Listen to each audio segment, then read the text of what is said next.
आज हम लोग सारे इंपॉर्टेंट टॉपिक्स जो एग्जाम्स के हैं उनको क्विकली अगले 2 घंटे 2.5 घंटे में रिवाइज करेंगे और उनसे जो एक्सपेक्टेड क्वेश्चंस हैं उनको भी डिस्कस करेंगे।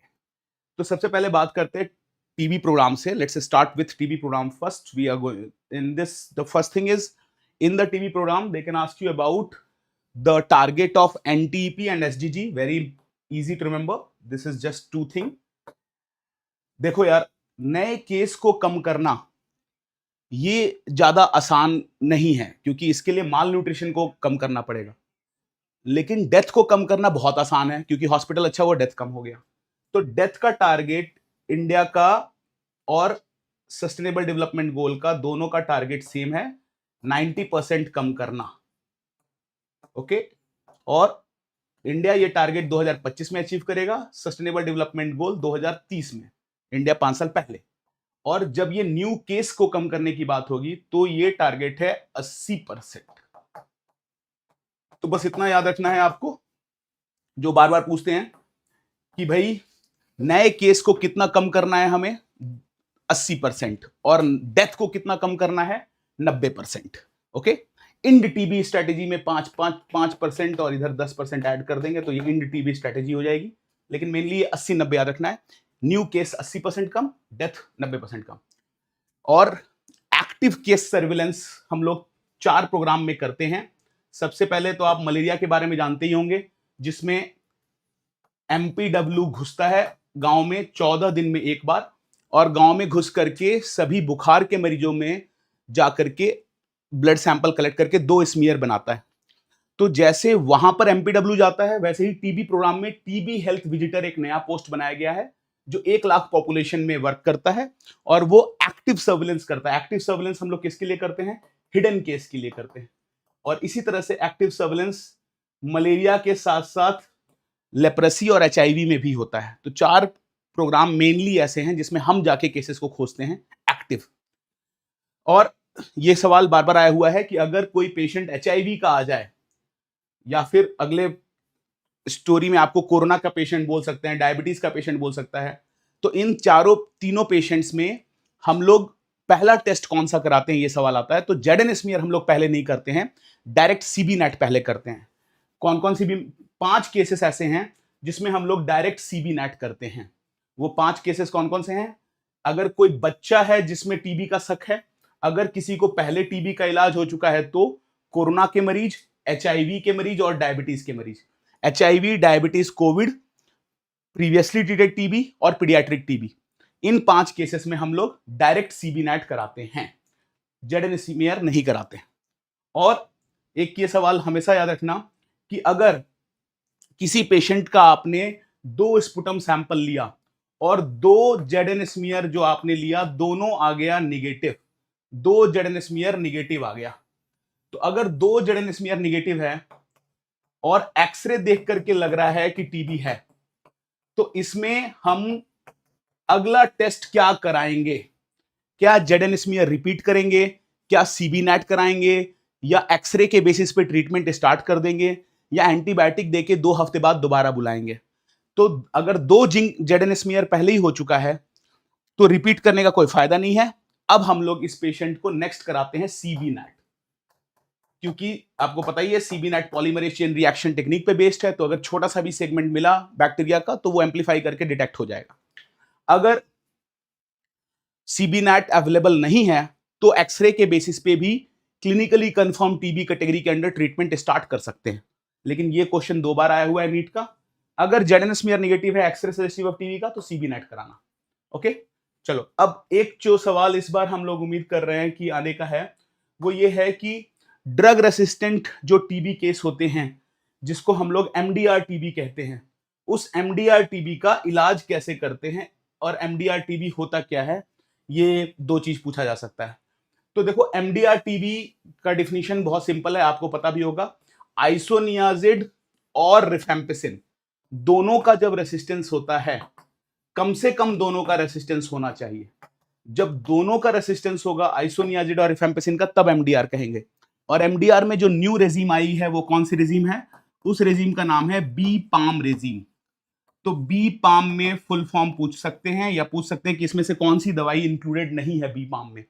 तो बी से हो गया बेडाक्विलिन, फिर पी जो है वो है प्रेटोमेनिड के लिए, प्रेटोमेनिड। ओके, एल से लोग सोचते हैं लेवोफ्लॉक्सासिन होगा, लेकिन नहीं, एल से है लाइनेजोलिड। फिर एम से है मॉक्सीफ्लॉक्सासिन। तो भारत सरकार ने कहा है कि अगर ये 4 दवाइयां 6 से 9 महीने चलेंगी तो MDR-TB ठीक हो जाएगा। इसमें से सबसे इंपॉर्टेंट दवाई है बेडाक्विलिन। ये ATP सिंथेटेज इनहिबिटर है, तो ये दवाई चलते ही 6 महीने में टीबी की स्पुटम रिपोर्ट पॉजिटिव से निगेटिव हो जाती है, ATP नहीं बनने देता है और बैक्टीरिया मर जाते हैं।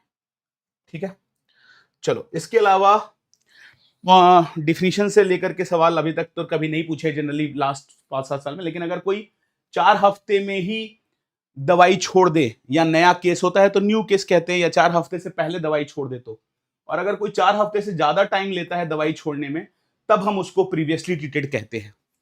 ठीक है, अब एक सवाल जिससे INICET बार बार क्वेश्चंस पूछ रहे हैं और एक्सपेक्टेड है कि इस बार FMG में आएगा और नीट में आएगा, वो है HIV सेंटिनल सर्विलेंस। ये हम इसलिए करते हैं ये जानने के लिए कि किसी भी राज्य में, मान लो बिहार में HIV कम हो रहा है या बढ़ रहा है, ये जानने के लिए सेंटिनल सर्विलेंस करते हैं। तो सेंटिनल सर्विलेंस का मतलब क्या है कि इसमें एक्टिव और पैसिव दोनों होगा। अभी अभी हम क्लास की शुरुआत में ही बोले, एक्टिव का मतलब हम जाके छुपे हुए केस खोजते हैं, और पैसिव वो होता है जो खुद आकर के अस्पताल में मरीज आके रिपोर्ट करते हैं। इसलिए पैसिव सर्विलेंस किसके लिए होता है? ये नोटिफाइड केसेस के लिए होता है, यानी जो खुद से आ जाएं, और एक्टिव होता है हिडन केस के लिए जो हम लोग पहले लिख चुके हैं। दोनों को मिला लेते हैं तो सेंटिनल सर्विलेंस बन जाता है।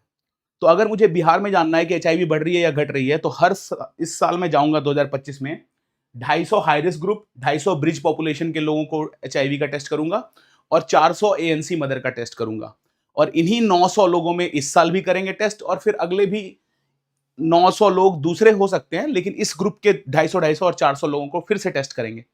और इस साल अगर 0.25 आया, अगले साल 0.3 आ गया, तो इसका मतलब बिहार में HIV बढ़ रहा है। इस साल 0.25 आ गया, अगले साल 0.15 हो गया, तो बिहार में HIV घट रहा है। तो मेन सवाल वो यहां से ये पूछते हैं कि कौन सा ग्रुप HIV सेंटिनल सर्विलेंस में इंक्लूडेड नहीं है, किसको हम इसको HIV सेंटिनल सर्विलेंस में इंक्लूड नहीं करते। और इसमें सबसे पहली बात है हाई रिस्क ग्रुप। तो बताओ एक बात, क्या डॉक्टर्स हाई रिस्क ग्रुप में आते हैं HIV के?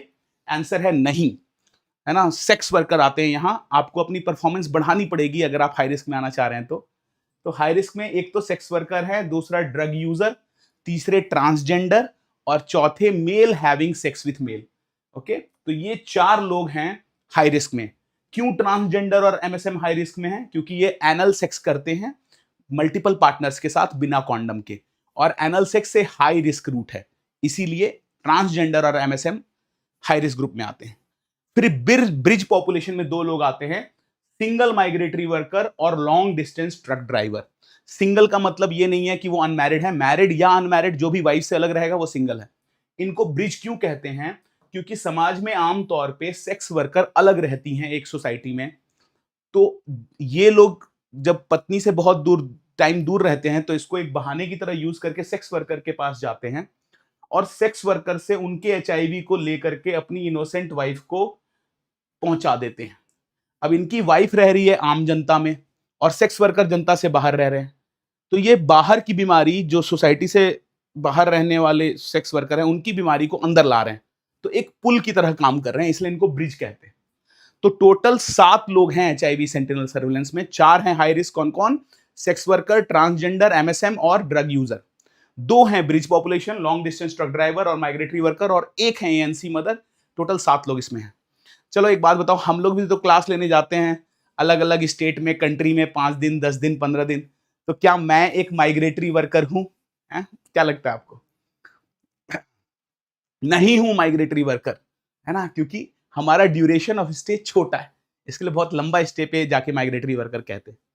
और जब हम टेस्टिंग करेंगे तो ऑप्ट इन टेस्टिंग से हम लोग इन दोनों में HIV का पता लगाएंगे, और ANC मदर में ऑप्ट आउट टेस्टिंग होती है। तो ऑप्ट इन ऑप्ट आउट क्या है? बहुत सिंपल है। जैसे मान लो कि मैं एक ट्रांसजेंडर हूं और आप मेरे पास आए, क्यों आए?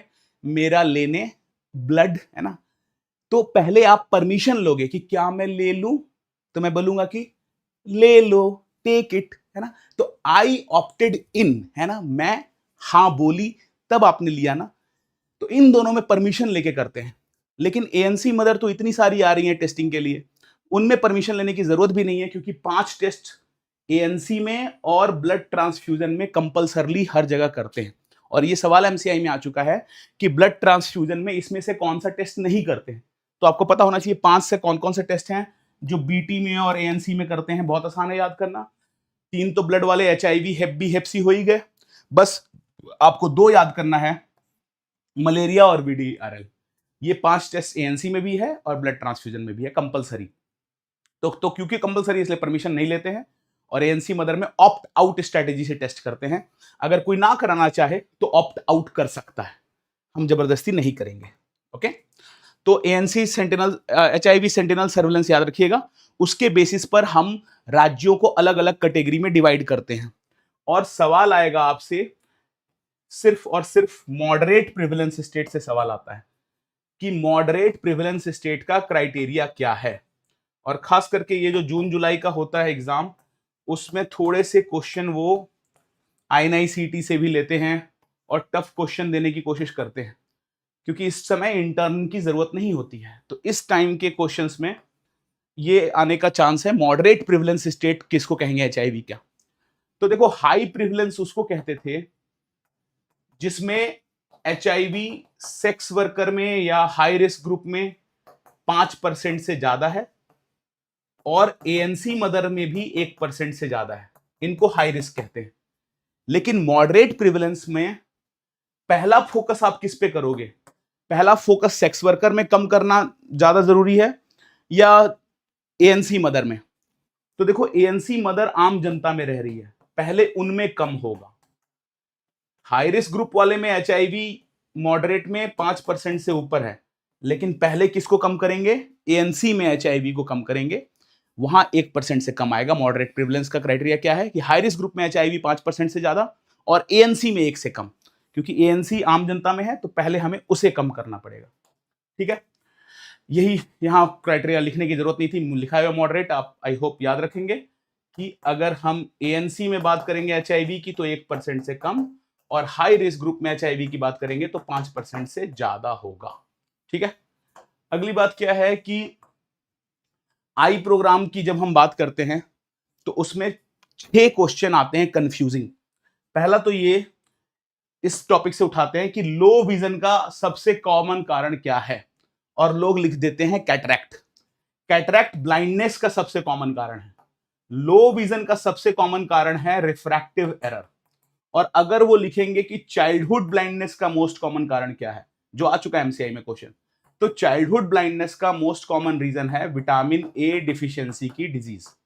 ओके, अब देखो, पिछले साल ही नीट में यहीं से सवाल आ गया था कि ब्लाइंडनेस का सही डिफिनेशन क्या है, और 1-2 बच्चों ने मुझे मैसेज करके भी पूछा कि क्या सर ब्लाइंडनेस में लेस देन 3/60 हम लोग चश्मा पहनने के बाद आफ्टर करेक्शन देखते हैं या बिफोर करेक्शन? तो याद रखना, ब्लाइंडनेस हम तब कहते हैं जब कोई इंसान 60 मीटर के डिस्टेंस से वो ना देख पाए जो एक नॉर्मल बंदा 3 मीटर से देख लेता है। यानी विजुअल एक्टिविटी तो लेस देन 3/60 होनी ही चाहिए, लेकिन साथ में सर्जरी के बाद, चश्मा पहनने के बाद कोई 60 मीटर से वो ना देख पाए अपनी अच्छी आंख से, जो नॉर्मल इंसान 3 मीटर से देख लेता है, तो उसको अंधा कहा जाता है। तो यानी अंधे के डिफिनेशन में एक तो लेस देन और इक्वल टू नहीं है, सिर्फ लेस देन है, नॉट इक्वल टू। दूसरी बात किस पे ध्यान देनी है कि अच्छी आंख पे ध्यान देनी है। और तीसरी बात कि आफ्टर करेक्शन है, विथ करेक्शन, बिफोर करेक्शन नहीं है, आफ्टर करेक्शन है। तो ये डेफिनेशन पे ध्यान रखिएगा। अब अगली बात आती है क्लासिफिकेशन ऑफ ब्लाइंडनेस की। तो इसको याद करने के लिए हम लोग निमोनिक यूज कर सकते हैं, लेस्मा। लेस्मा मतलब छोटी मां, लेस्बियन मां नहीं, है ना, लेस्मा छोटी मां। तो उसमें लो विजन कब कहते हैं? जब कोई 6/18 से कम हो और 6/60 तक जो भी आएगा उसको लो विजन कहेंगे। अब अगर कोई 6/60 से कम हो जाए और फिर इधर है 3/60 तक तो इकोनॉमिकल कहेंगे। सवाल आ चुका है एमसीआई में कि सोशल ब्लाइंडनेस का क्राइटेरिया क्या है। तो सोशल ब्लाइंडनेस हम तब कहते हैं जब लेस देन 3/60 होती है, तब सोशल ब्लाइंडनेस कहते हैं। और मैनिफेस्ट ब्लाइंडनेस कब कहते हैं? जब लेस देन 1/60 है तो मैनिफेस्ट ब्लाइंडनेस है। Absolute blindness means no perception of light. तो अब यहां से कुछ कंफ्यूजिंग क्वेश्चंस आते हैं जो हमें बताने आने चाहिए। जैसे वो पूछ देंगे कि एक आंख में है 6/60 और दूसरे आंख में है 3/60, तो पेशेंट किस कैटेगरी में है? पेशेंट किस कैटेगरी में बिलोंग करेगा? Option A low vision, B economical blindness, C social blindness या डी मैनिफेस्ट ब्लाइंडनेस। बताइए 6/60 और 3/60 में पेशेंट किस कैटेगरी में बिलोंग करेगा? चलो बताओ। No it's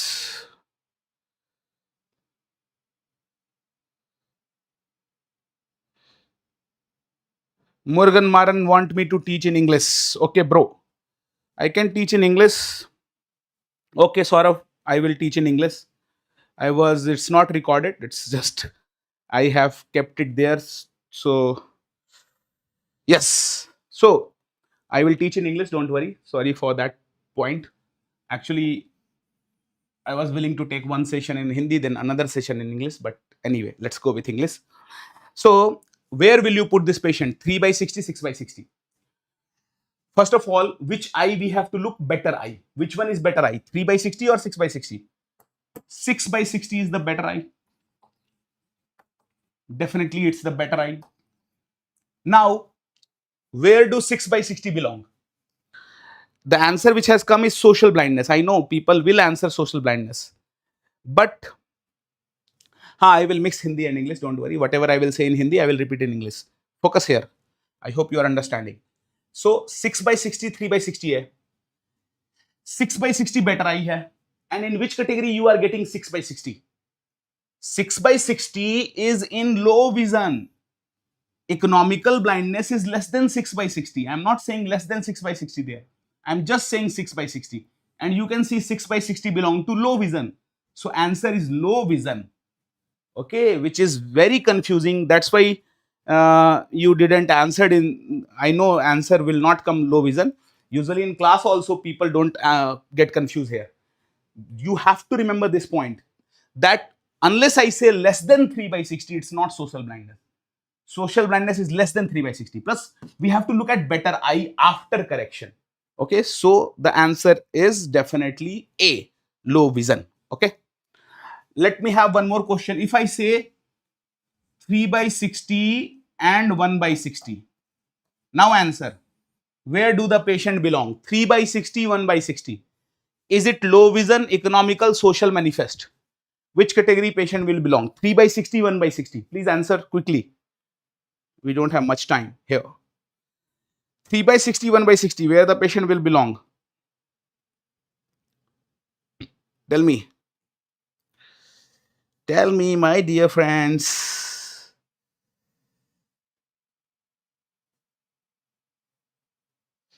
Yes, social. Musaddiq is saying social. And Dr. Tanya Sengar is saying economical. One more answer is coming social. So you are again confused.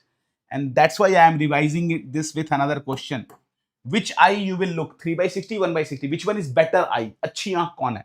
Of course, better eye 3/60 है. And where is 3/60? Just classification we have written. Where is 3/60?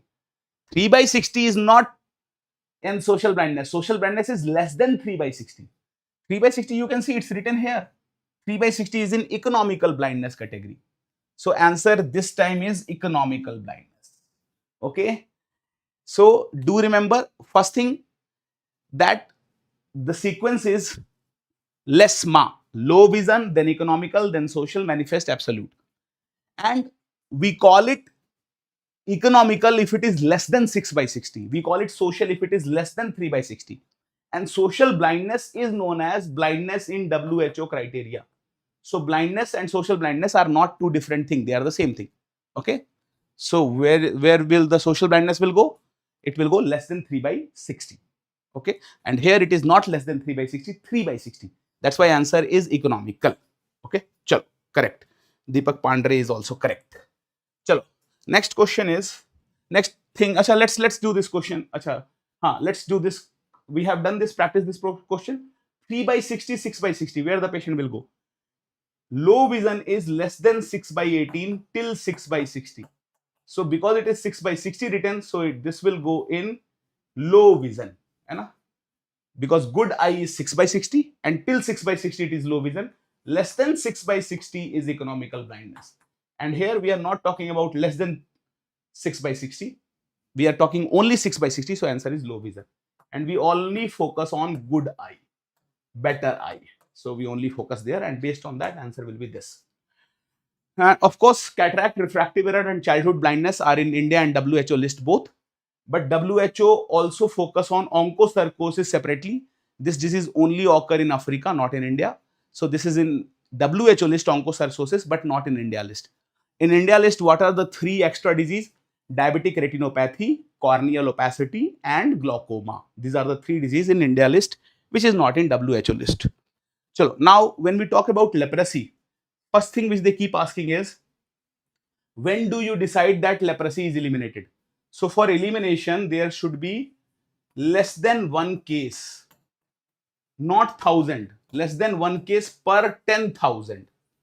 Less than 1 case per 10,000, then we say leprosy is eliminated. And based on this criteria, leprosy is eliminated in India from in 2005.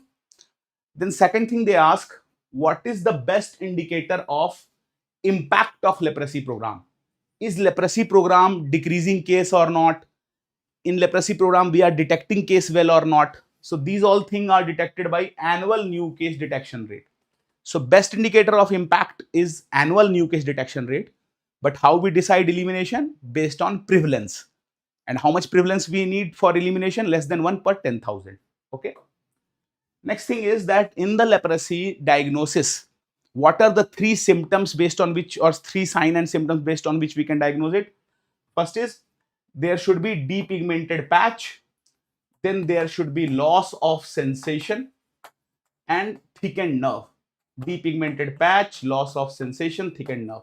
Of course, first of all, we try to do ZN smear and confirmed it based on biopsy of nasal sample or skin sample.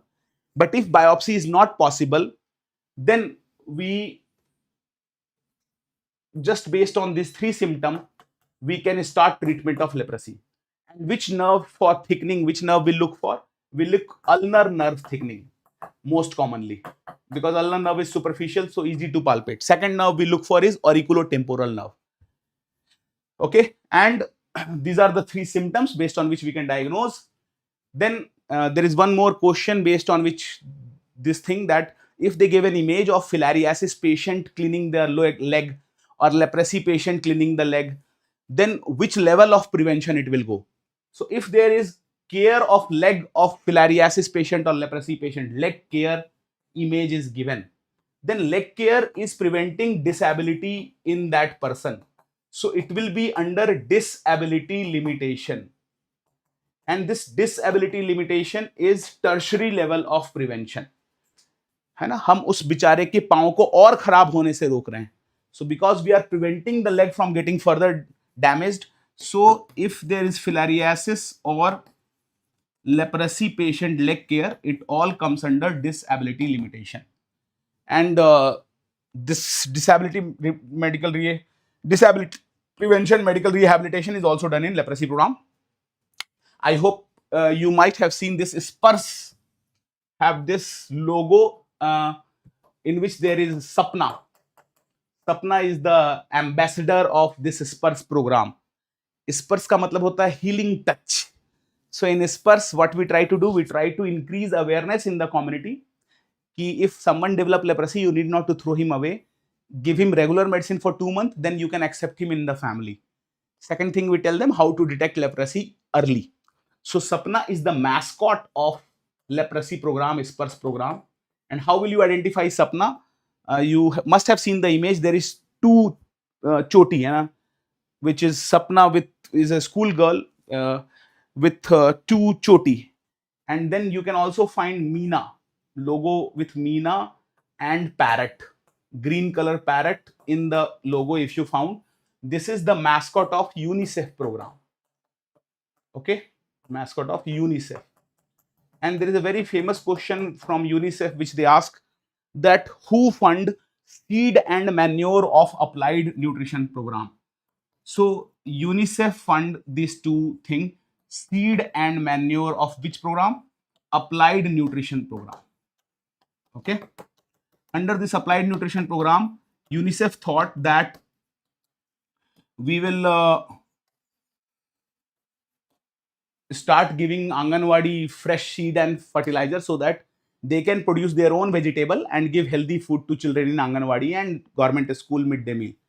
So that's why they started it, but it never worked. But do remember, who provide the seed and manure for applied nutrition? UNICEF. Then next thing which they can ask is about POSI and multibacillary leprosy. Do remember, because in derma also they ask it, PSM and pharma both they ask it. So this part can be asked. Leprosy is a very important area to revise. In possibacillary, I hope you know, less than or equal to 5 patch, skin patch should be there. In multibacillary, more than or equal to 6 skin patch. In possibacillary, the treatment which we give is only for 6 months. In multi, the treatment is for 1 year or 12 months. Then the follow-up duration. Follow-up is 2 years in possibacillary and follow-up is 5 years in multibacillary. Plus, they can ask that which drug side effect lead to darkening of skin or opacification of lens. So this is the drug clofazimine side effect. Clofazimine cause these two problems: opacification of lens, cataract lac changes, and darkening of skin. Second thing that they can ask from here is that if a patient develop lepra reaction, in lepra reaction, what is the drug of choice? So is it dapsone, is it clofazimine, is it prednisolone? So answer is, it is methylprednisolone, which is the drug of choice. And when we are giving methylprednisolone, we have to continue the medicine plus multiple drug therapy of leprosy. We have to continue medicine along with methylprednisolone. We cannot stop the therapy. So do remember these points also. And there is two interesting questions which I want to discuss here. First is, if you want to know active case search of leprosy is occurring or not, गांव-गांव जाके leprosy के cases को खोजा जा रहा है कि नहीं, इसका पता लगाना है. तो किससे पता लगेगा? इसका पता लगाने के लिए हमें देखना पड़ेगा कि कितने मरीज जब शुरू में पता लगाए गए तो ऑलरेडी डिसेबिलिटी के साथ पकड़े गए. क्योंकि अगर 100 नए मरीजों का पता लगा और पता लगते ही 100 में से 90 की टांगे टूटी हुई थी, टांगे गल गई थी, तो इसका मतलब यह हुआ कि हमने शुरू में पता नहीं लगाया, हमने तब पता लगाया जब टांगे ऑलरेडी खराब हो गई थी और सबको दिखने लगा था. तो अगर एक्टिव केस सर्च होगा, अगर आशा घर घर जाके खोजेगी, तो ग्रेड 2 डिसेबिलिटी कम हो जाएगा, है ना. What I was saying in Hindi was, we want to know whether ASA is doing active case search or not, detecting leprosy properly or not. So what is the best indicator for that? The best indicator for that is percentage of patient with grade 2 disability. Because if out of 100, 90% patient are already with disability, it means leprosy was not detected in the early stage. And there is no one detecting active case of leprosy properly. So percentage disability will tell about active case search, whether it is occurring on time or not. Second thing is, हमें ये कैसे पता नहीं चलता है, not an impact indicator. इसमें से कौन सी बात लेप्रेसी प्रोग्राम सही से काम कर रहा है कि नहीं कर रहा है, इसके बारे में नहीं बताता है. Which is not telling whether leprosy program is working properly or not. तो किसी को मल्टीबैसिलरी लेप्रेसी हो या पॉसीबैसिलरी लेप्रेसी हो, ये तो बस उसकी बीमारी का स्टेज है ना. मल्टीबैसिलरी होने का मतलब ये तो नहीं है कि लेप्रेसी प्रोग्राम काम नहीं कर रहा है उस एरिया में या हम केस को पकड़ नहीं पा रहे हैं. मल्टीबैसिलरी का बस ये मतलब है कि उसको ये वाली बीमारी हो गई है. ये तो बस क्लासिफिकेशन है. तो मल्टीबैचलरी ये नहीं बताएगा कि लेप्रोसी प्रोग्राम का इंपैक्ट अच्छा है कि नहीं है। और इंपैक्ट को सबसे बेस्ट कौन बताता है? Annual new case detection annual new case कितना पता चला, annual new case detection rate, यही बेस्ट इंपैक्ट इंडिकेटर है। इससे पता चलता है कि लेप्रोसी प्रोग्राम काम कर रहा है कि नहीं, कि साल भर में नए केस कितने आए, उससे पता चलेगा कि लेप्रोसी प्रोग्राम काम कर रहा है कि नहीं। ग्रेड 2 डिसेबिलिटी कितना आया, इससे ग्रेड 2 डिसेबिलिटी से पता चलेगा कि आशा सही से केस को खोज रही है कि नहीं। और मल्टीबैचलरी कितने होंगे, इससे घंटा कुछ भी पता नहीं चलेगा। तो ये इंपैक्ट इंडिकेटर नहीं है। Okay, what I was saying in Hindi was that they are asking which is not an impact indicator. Best impact indicator we already discussed, annual new case detection rate. And if someone is having multibacillary, it's just a stage of illness. So multibacillary leprosy cases, how much they are, it do not tell about impact of program. It is just a stage of illness, है ना? So this do not tell about impact of program. Now, in the school health program, is this 2-3 areas which they ask again and again. Again, I am expecting question from here. What is the area which every student should take? 10 square feet per student. And in the occupational health program, what is the area per worker? Per worker, the area is 500 cubic feet. And when they say the criteria in cubic feet, it means space above their head is also counted. So then all the factory manager, they started making rooftop of their factory very high. So government said, no. Only 14 feet above their head will be counted. Not above that. No, we will only count up to 14 feet above head. So this is in Factory Act. Per worker space, we have to take 500 cubic feet. But per student space is 10 square feet. And which type of desk will be there? Minus desk. Because in minus desk, their leg can go inside while writing. So therefore, they will not have backache if there is minus desk. So minus desk is preventing them from backache risk, which is present. If they do not write on minus desk today, they will develop backache today.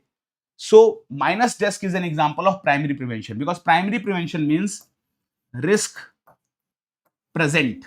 अभी आज risk है कि पीठ में दर्द हो जाएगा अगर माइनस डेस्क नहीं मिलेगा, तो इसलिए माइनस डेस्क प्राइमरी प्रिवेंशन का एग्जांपल होगा, क्योंकि यहां पर रिस्क है बैकएक होने का और ये उससे बचा रहा है। प्राइमरी प्राइमोडियल प्रिवेंशन हम लोग अलग से भी आज रिवाइज करेंगे, बट बहुत ही सिंपल है। आई होप आपको पहले से ही पता होगा कि अगर रिस्क फ्यूचर में है तो उसको कहते हैं प्राइमोडियल प्रिवेंशन। जैसे एग्जाम्पल क्या है, आप ये एग्जाम्पल कभी नहीं भूलेंगे। आपके बैच में कुछ लोग जिनको आप पढ़ाकू बोलते हो, उन लोगों ने फर्स्ट सेकंड ईयर से ही एमसीआई एग्जाम, नीट एग्जाम का तैयारी शुरू कर दिया था।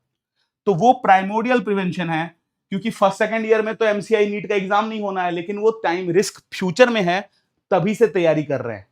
तो रिस्क अगर फ्यूचर में है तो प्राइमोडियल कहलाता है, और अगर रिस्क अभी है, एग्जाम इस साल होने वाला है, अभी होने वाला है, और आप रैपिड रिवीजन देख रहे हो, ये प्राइमरी है, क्योंकि रिस्क है, क्योंकि अभी एग्जाम है ना। और फर्स्ट ईयर वाला देख रहा है तो प्राइमोडियल है। If first year student is learning MCI NEET exam, that is primordial because risk is in future. If final year student is learning about exam, MCI and NEET, that is primary because exam is going to happen now. Risk is present. So primary, risk is in future, primordial.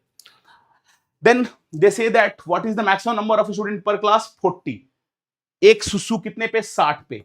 और बच्चा और सुसु को जोड़ दो तो क्या बन जाता है? 40. If you mix child and urinal, it will become latrine, 100. Okay. And 25% of the area should be wall and window. And light should come from left side of the class. But the main area from which question will come, that a new thing has happened in school.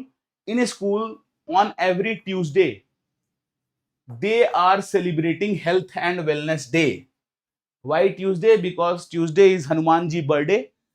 So it will help in propaganda. It will help in associating yoga with Hinduism and then with BJP and all, so that's why Tuesday, remember that.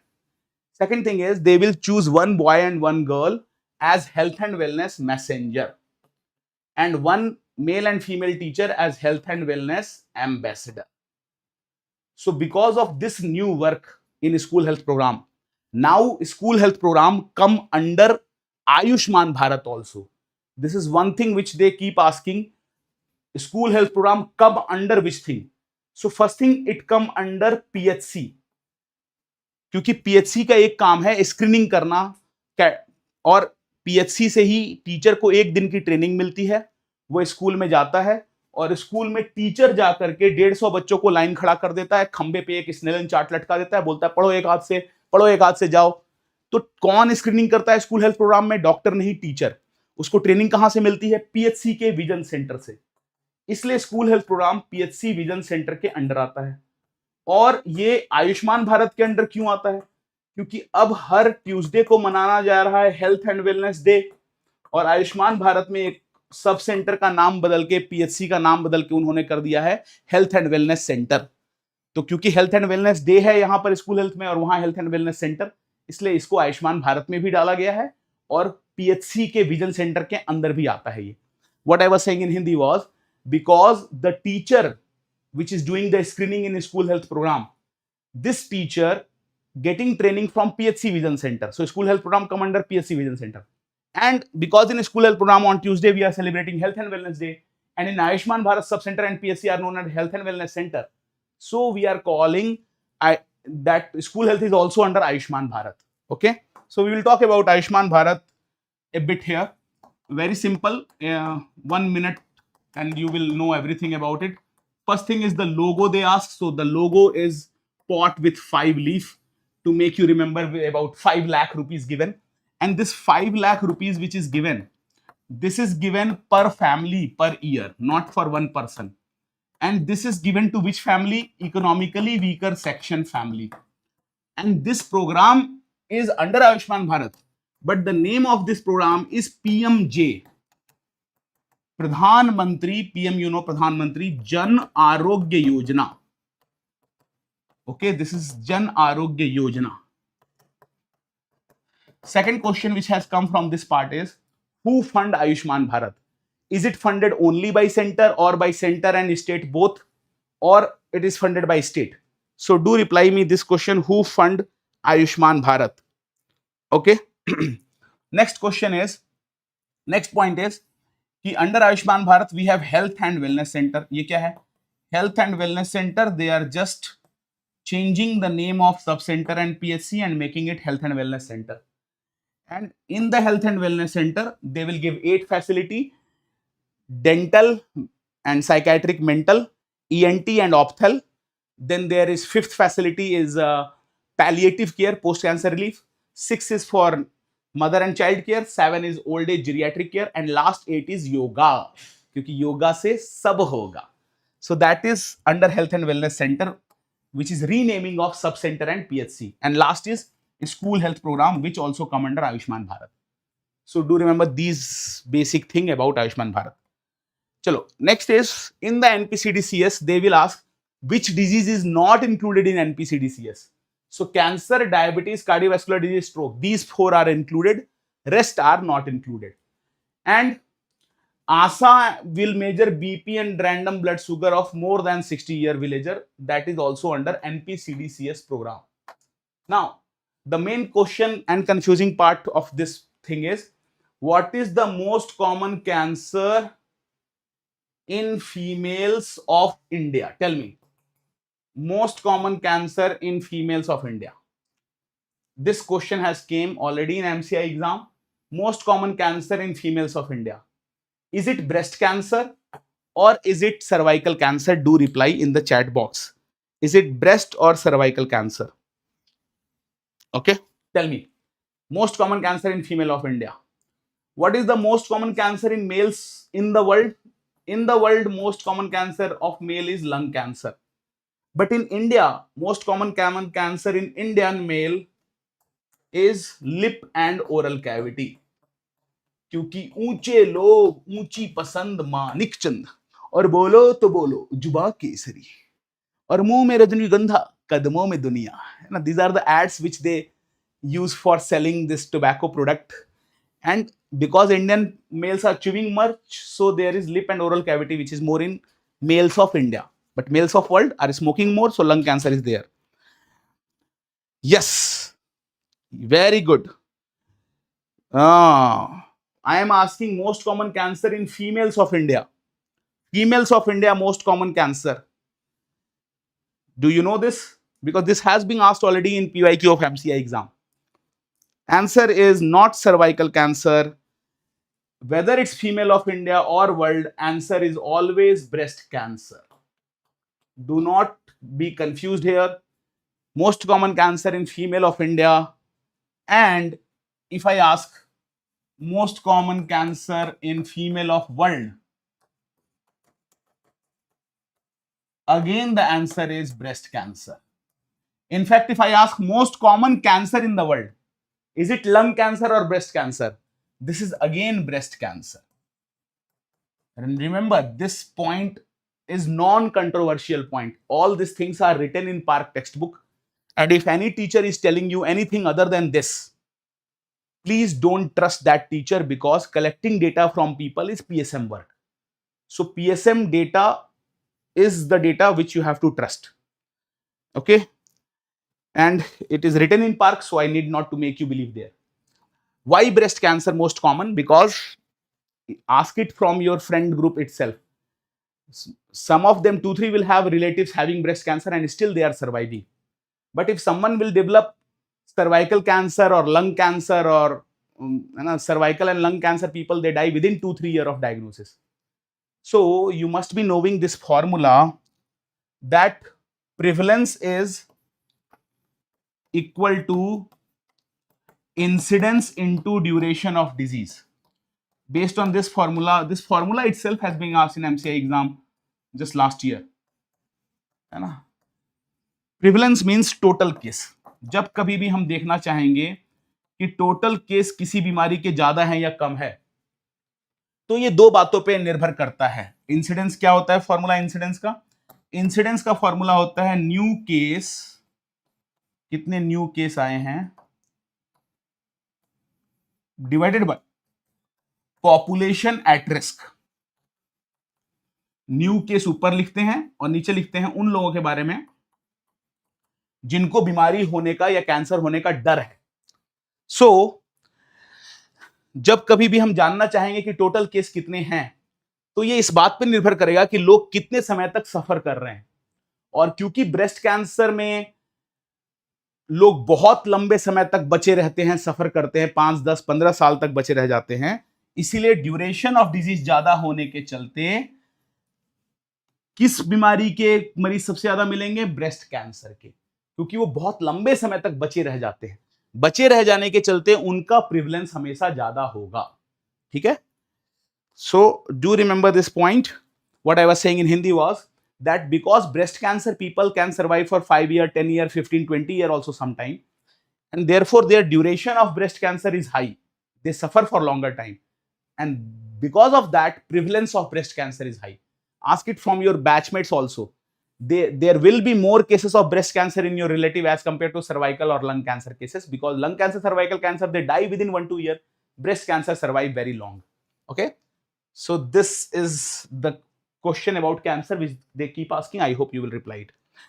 Plus they also ask this question, that if a new drug, suppose there is a new drug for BP and sugar, and this new drug does not cure BP sugar, does not cure disease, but prevent death due to it, does not cure you from BP sugar, but don't let you die, but prevent death. So if such drug is found out which do not let you die and do not cure BP sugar or any disease also, so in that case what will be the effect on prevalence, what will be the effect on incidence, they ask. So अगर आप BP sugar की नई दवा खोज लेंगे तो उससे नए केस पे कोई फर्क नहीं पड़ेगा, क्योंकि नए केस लाइफस्टाइल खराब होने से, स्मोकिंग, अल्कोहल, उनसे बनते हैं, दवाई से नहीं. तो जब भी ड्रग का सवाल आए तो दवाई के सवाल पे एक बात तो श्योर है कि न्यू केस या इंसिडेंस जो है वो हमेशा ही रहेगा सेम. इंसिडेंस पे फर्क नहीं पड़ता है. अब प्रिवलेंस की बात करेंगे तो बीपी शुगर के मरीज मर भी नहीं रहे हैं, ठीक भी नहीं हो रहे हैं, तो वो ड्यूरेशन लंबा है, लंबे समय तक सफर कर रहे हैं। और कोई लंबे समय तक सफर करेंगे तो किसी भी समय नापने पे जनता में उनकी संख्या ज्यादा आएगी जिस बीमारी से लोग ज्यादा सफर कर रहे हैं। What I was saying in Hindi was, because this new drug is not curing BP sugar patient, not letting them die, so their duration is more, and if duration is more, prevalence will increase. क्योंकि लोग ज्यादा समय तक सफर करेंगे इसलिए prevalence total burden बढ़ जाएगा। तो do remember this question. I hope you have seen this question in PYQ. My sincere request to all of you is, in last 7 day which you have or 6 day which you have, every day do 300 previous year question only with topic revision. Do this thing in last 6 day, and whatever is your score, it will improve by 20-30% actually.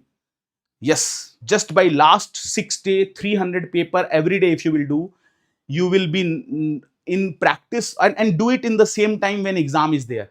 So you will be in the flow in exam, you know how to approach questions, and anxiety will not be there, your presence of mind will be there, and you know that 20-30% question in every exam is solved by presence of mind.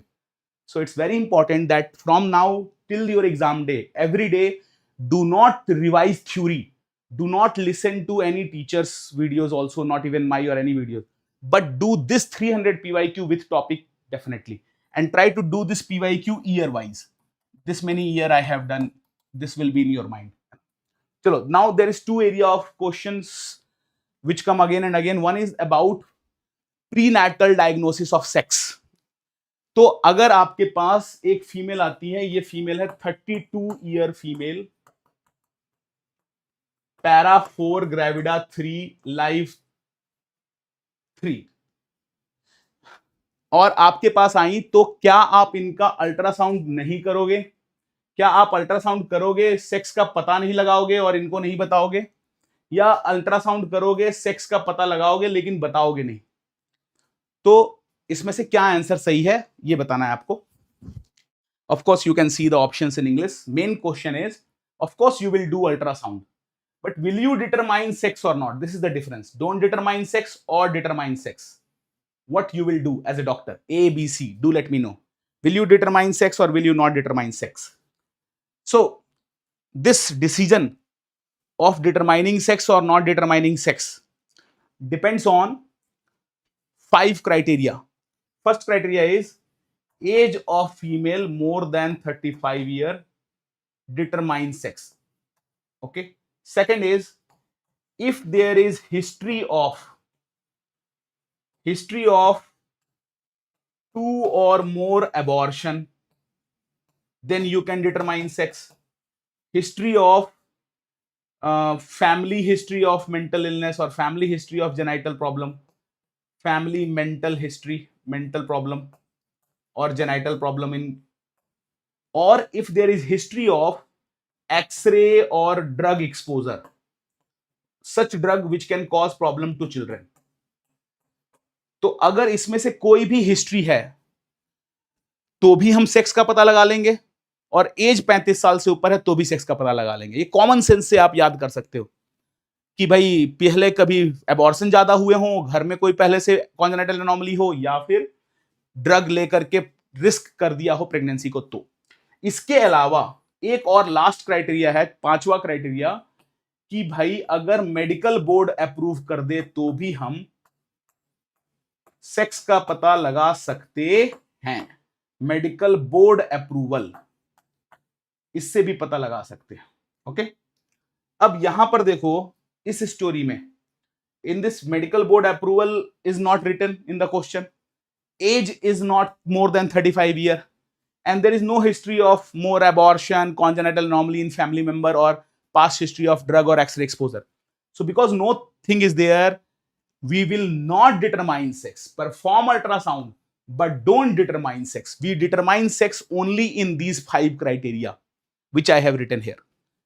Okay. Plus, what is the composition of medical board? Who are the member of medical board, they ask. So in the medical board, of course, there will be obstetrician gynae, there will be pediatrician, there will be radiologist. 3 people are most important.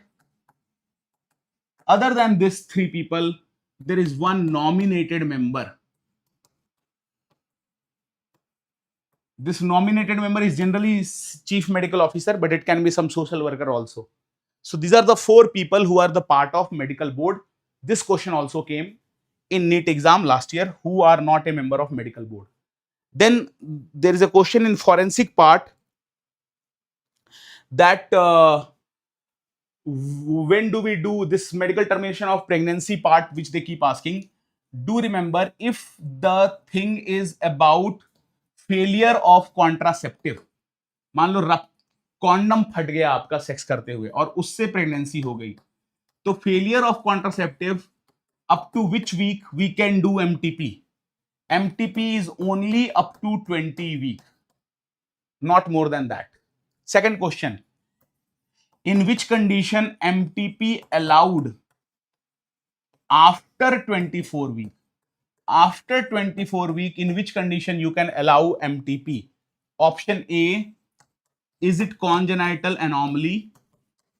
Option B, is it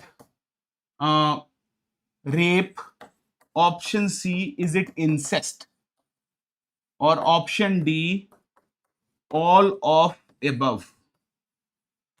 incest का मतलब समझते हो ना, family member से sex हुआ उससे pregnancy हो गई. Family member sex and pregnancy is incest. So do reply this question. Only 2 people has reply. I want very good. Last question dropping Mohammad Saif Ali, Risi Kanija, Mosaddiq Siddiq. All of you replied correct in the last. Don't determine sex because it was not an indication in the last scenario. Now this time give me the answer. 3 people gave answer already. 4 people, and out of the 4, actually all 4 are correct.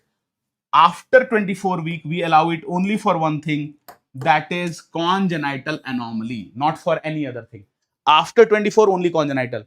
And all these 4, all these 3, congenital anomaly, rape, incest, all of the above can be done between 20 to 24 week.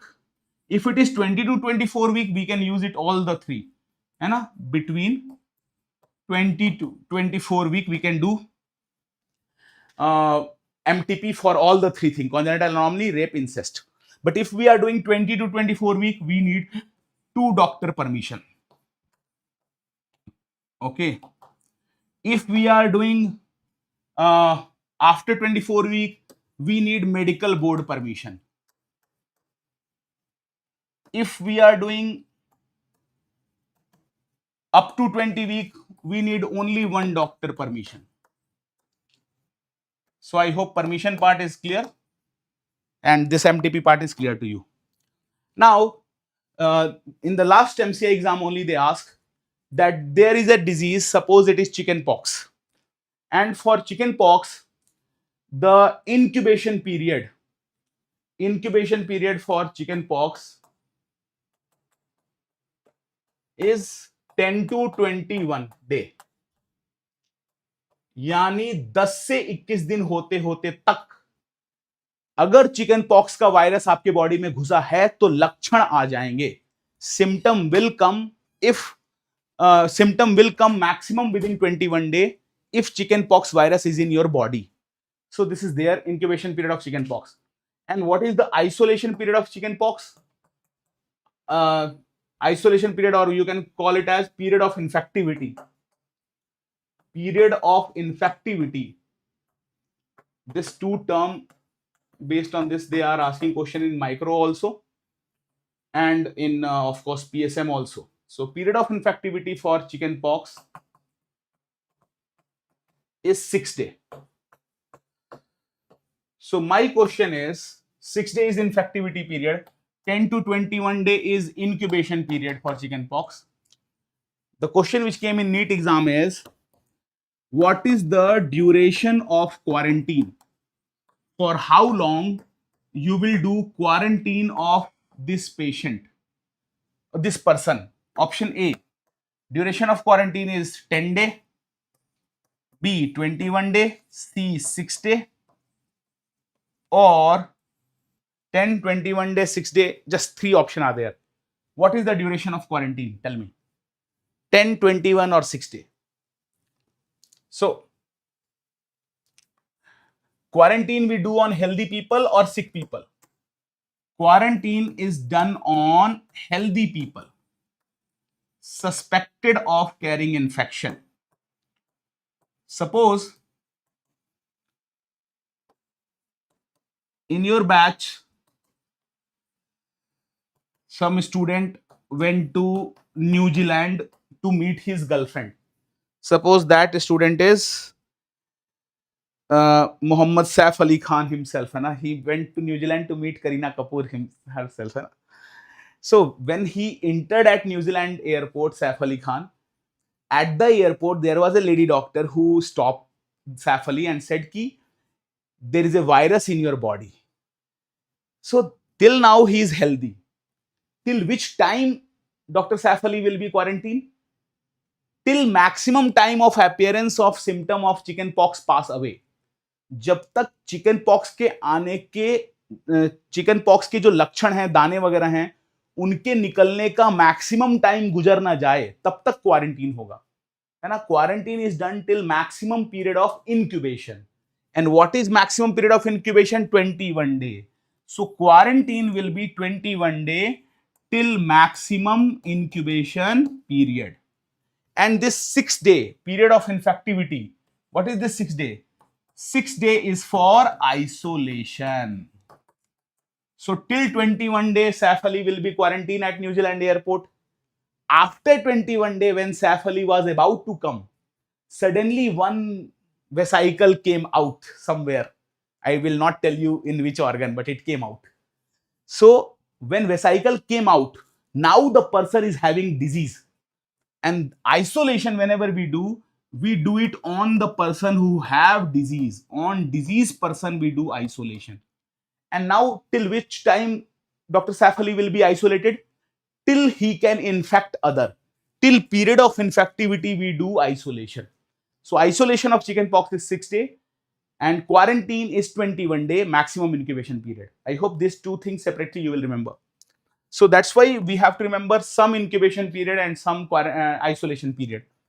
When we read about incubation period, it's sometimes they ask this part and it's not so tough to remember. If you use this mnemonic MCI, Medical Council of India also, and M is for meningococcal, C is for cholera, I is for influenza. All these three MCI have in period of incubation 1 to 3 days. But in case of cholera, we cannot take risks, so maximum is 5 days. So MCI 1 to 3, maximum 5 days for only for cholera. But otherwise, you all know cough cold. If someone sneezed on you, the symptom will come within next 2-3 days. So incubation period is 1 to 3 days. Then if you do double of 1 to 3, it is 2 to 6. 2 to 6 is for D for double, D for diphtheria. So MCI 1 to 3, double diphtheria 2 to 6. After 2 to 6, we have 2 to 8 for plague. And in between 6 and 8, 7 is left. So 7 and double of 7, 14 is mumps and rubella. No. Not 7 to 14 is not mumps and rubella. 7 to 14 is polio and pertussis. Now, how will you remember it? Very simple. All the P disease are together. But plague is old one. So plague is 2 to 8. Then 7 to 14 is polio pertussis. And then 14 to 21 is mumps and rubella. So with this, we can remember most of the incubation period in a flow. MCI 1 to 3, diphtheria 2 to 6, 2 to 8 plague, polio pertussis 7 to 14, mumps, rubella 14 to 21. Now, you remember 14 to 21. But if you take this 14 with 10, 10 to 14 is for measles. And if you take this 21 with 10, 10 to 21 will be for chickenpox we just read. So this is the main incubation period which always you have to remember. I hope you can. Plus Hep A, Hep B, Hep C they ask sometime, which not so difficult. Hep A only you have to understand 10 to 50 days. After 10 to 50 days of Hep A, hepatitis A, if you multiply it with 3, it will come 30 to 150 days. This is for hepatitis B. And 2 week to 6 month. This is for hepatitis C. So hepatitis C have longest incubation period. Okay. Now, after incubation period, they ask question from secondary attack rate or incidence question they ask. So let me give you the example of a question on this primary attack rate or incidence question. If they ask this question that in a class of 100 student, 10 have cough and cold, 10 already have cough and cold. Okay. Next day, 5 more people develop cough and cold. Okay. So find incidence, they can ask like this. Find incidence, and in this case, incidence is same as primary attack rate.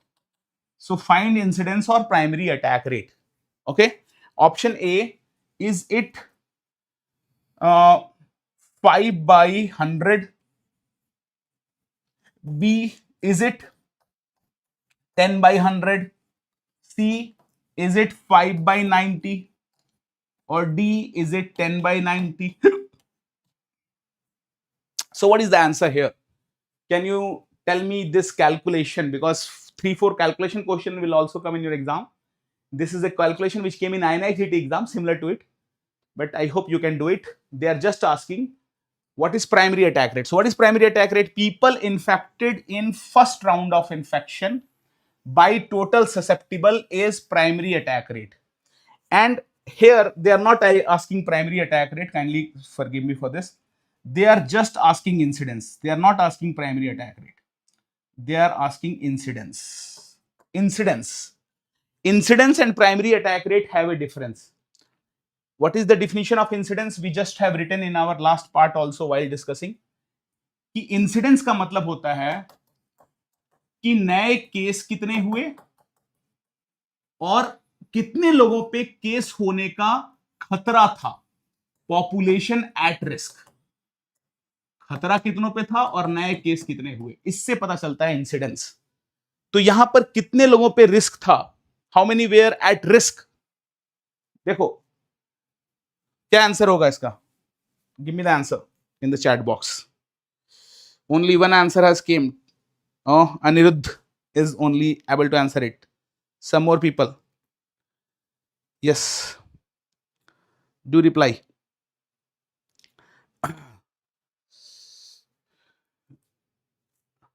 What is the question here? Question is just saying that भाई जनता कितनी थी. जनता total population कितनी थे, 100 लोग. 100 में से 10 लोग पहले ही बीमार पड़ गए.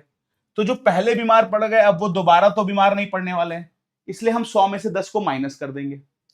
और न्यू केस अब कितना आया दोबारा एपिसोड में, 5 लोग नए आए. तो इसीलिए आंसर क्या हो जाएगा, 5/90. What I am saying in Hindi was new case here is 5 and out of 100 population 10 already developed cough cold, so they are not at risk. So we will subtract 10 from 100, it will come 90 here. So it is 5/90. C is the answer which came from Muhammad Saif Ali Khan himself. Very good. Saif Ali, you are right. 5/90 is there. Na? Thank you, Anirudh, for replying. And you understood it, I hope, this formula, new case by population at risk. Now, if they ask primary attack rate in this question, primary attack rate is how many people infected in first round. How many people are infected in first round out of 100? 10 people were infected in first round. And how many people is population? So initially, how many people are susceptible? Susceptible का मतलब कितने लोगों को शुरू में infection होने का खतरा था. तो शुरू में तो सारे 100 लोगों को हो सकता था कफ कोल्ड. तो प्राइमरी अटैक रेट है 10/100 × 100 यानी 10. लेकिन अगर इसी क्वेश्चन का हम सेकेंडरी अटैक रेट निकालना चाहें तो सेकेंडरी अटैक रेट का मतलब होता है जो सेकेंड राउंड में इन्फेक्टेड हुए डिवाइडेड बाय वो लोग जिनको सेकेंड राउंड में इन्फेक्शन होने का खतरा है. किनको खतरा है? जो लोग इम्यूनाइज नहीं है उनको खतरा है, और जो लोग पहले राउंड में इन्फेक्टेड नहीं हुए उनको खतरा है. तो इसलिए जब हम टोटल ससेप्टिबल निकालने जाते हैं तो हम टोटल पॉपुलेशन में से इम्यूनाइज्ड और इन्फेक्टेड को माइनस कर देते हैं। जैसे हमारी स्टोरी में सेकेंड राउंड में 5 लोग इन्फेक्टेड हुए थे दोबारा में, टोटल पॉपुलेशन कितना था 100 का, 100 में से कफ कोल्ड के लिए इम्यूनाइज कितने थे 0, लेकिन फर्स्ट राउंड में कितने इन्फेक्टेड हो गए 10, तो यानी नीचे आ गया 90। तो 5/90 जो वहां इंसिडेंस था वो 5/90 ही सेकेंडरी अटैक रेट भी होगा। What I was telling about secondary attack rate in Hindi was that in secondary attack rate we write people infected in second round. Like in our example, second round 5 people were infected, divided by total susceptible. Susceptible means those people who are at risk. And how do you calculate people at risk here? Total population minus immunized minus infected in first round. Like in our story, total population was 100, immunized was 0, infected in first round was 10. So 100 minus 10, 90 will come here. And answer will be 5/90 into 100. This is secondary attack rate, which is coming same as incidence because no one was immunized. Okay. Even if someone was immunized, in incidence also, in the denominator we write population at risk, which is same thing as total susceptible population. So the denominator of incidence and secondary attack rate is same. Numerator is new cases in incidence definition, and case number of people in second round we use it in secondary attack rate. Okay, so I hope this is clear. If not, feel free to reply. Rakesh Gupta also replied. Very good. Chalo, do you need one more example? Let's have one more example. In a family, this is a numerical which I am expecting in this exam. Okay, so in a family 2 parents and 6 children are there. Whenever they talk about measles and parent, they have written, you have to take parents as immunized, because in measles by the time of 15 year usually people develop immunity. So in all such question, better you will forget about parent because they are anyway immunized. So parent is gone, 6 children is there, 1 children is immunized for measles, 1 child develop it from village fair, गांव में लगा था मेला, मेला में हो गया, उसके साथ खेला, घर आया और 3 और को इन्फेक्ट कर दिया। तो सेकेंडरी अटैक रेट कितना है पूछा गया। तो सबसे पहली बात क्या है कि दूसरे राउंड में उसने कितने और लोगों को इन्फेक्ट किया, 3 और लोगों को। तो सेकेंड राउंड में जितने लोग इन्फेक्टेड हुए उसको ऊपर लिखते हैं। टोटल थे कितने बच्चे, 6 बच्चे थे, 6 में से 1 था इम्यूनाइज्ड, उसको माइनस कर दो, और 1 को पहले ही इन्फेक्शन हो गया है तो दोबारा तो नहीं होगा, यानी वो इन्फेक्शन होने के रिस्क में नहीं है। तो नीचे हम लिखते हैं पॉपुलेशन एट रिस्क, और कौन कौन रिस्क में नहीं है, जो इम्यूनाइज्ड हो गया या जो पहले इन्फेक्टेड हो गया वो रिस्क में नहीं है। तो इसको हम 100 से मल्टीप्लाई करेंगे और ये 3/4 इंटू 100 75% आ जाएगा, और यही इसका सेकेंडरी अटैक रेट होगा। What I was saying in Hindi was that here in the secondary attack rate definition we write in the numerator how many people are infected in second round, and you can see 3 people are infected in second round, divided by we write total population minus those who are immunized, immunized was 1 child, minus those who are infected in first round infected was 1 person, and we multiplied by 100. So here answer will come 75% because it is 3/6 minus 1 minus 1. So you just forget about parent or adult and the calculation will become easy. Okay, if you try to include parent here, it will be like this, 3/8 minus 3 minus 1, because now total population is 8, out of which 2 parent are immunized, 1 child is immunized, and anyway the answer will come same, 3/4 into 100 75%. So it's better to write it just 3/6 minus 1 minus 1 by forgetting about parent or adult. Okay, chalo, now what is secondary attack rate? People who are infected within 1 incubation period. Second attack में एक incubation period के अंदर जो लोग नए लोग infected होते हैं उनको सेकेंडरी अटैक रेट कहते हैं। People who are infected with in 1 incubation period from primary case are secondary attack rate. So people are getting infected in incubation period of first person, and do remember this point, first person who is reported to health system, do you call it index case or primary case? Like I was taking classes in China in 2019 December, I came back on 24th of December to India, and from 25 I have to take the class in Kerala. And at the Delhi airport, they make me pass through a infrared light screen, and I was normal. But maybe I am carrying coronavirus from China. So when I came in Delhi, they did not caught me. And then I took class in Kerala, and in the Kerala, the batch where I was taking the classes, first case of COVID was reported from the batch where I took my classes in Kerala. So that was the first person reported.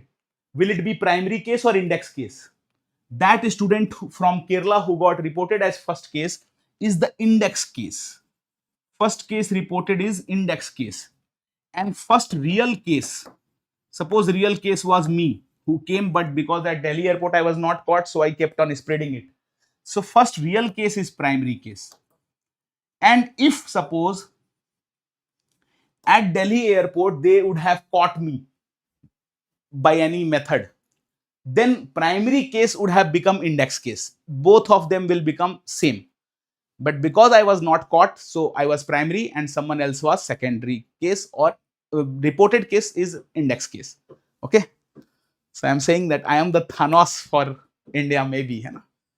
Should I blink it or what? You understand? Anyway, I look like that also. Thanos. Focus here. Now, there's the definition part from which questions are coming again and again. Like just in last NEET exam also, question came from this definition of median interval, serial interval, and generation time. So what is this three definition? Let me explain. You know what is incubation period? Incubation period का मतलब क्या होता है, सबको पता है ना? Time of entry of pathogen and appearance of first symptom. So suppose, let's say from your batch, suppose Anirudh came and sneezed on me. So then I will develop cough and cold within 2-3 days. This is incubation period. First symptom of cough came suppose in 2 days. So 2 days will be my incubation period. I took 2 day time in developing first symptom. After this class where Anirudh sneezed on me and I became the first case, I went back to my family, and in my family there are actually 10 members who live together in 3 flats. Out of those 10 members, 5 people, half population, develop symptom in next 2 more days. This is known as median incubation period. Okay, period between entry of pathogen and appearance of symptom in half of the population, which was 4 days from entry, 2 + 2 days. आप समझ पा रहे हो? मेरे को symptom आया 2 दिन में, उसको इंक्यूबेशन पीरियड कहे. मेरे को 2 दिन में आया और अगले 2 दिन और लगे जब तक मेरे घर में 10 में से 5 को सिम्टम आ गया. आधी जनता को सिम्टम आने को कहते हैं मीडियन इंक्यूबेशन पीरियड. वो कितना था? 4 दिन. Half population develop symptom in what time? That is known as median incubation period, which is 4 days. Now, the third definition is generation time, which they ask in NEET exam last year also. Generation time means the time gap between entry of pathogen and maximum infectivity.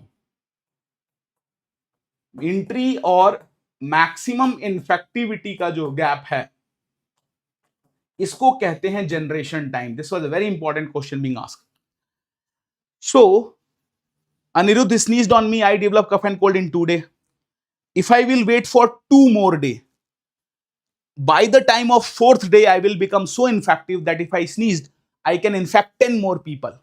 So this is generation time, which is, I am saying again, 4 days, roughly.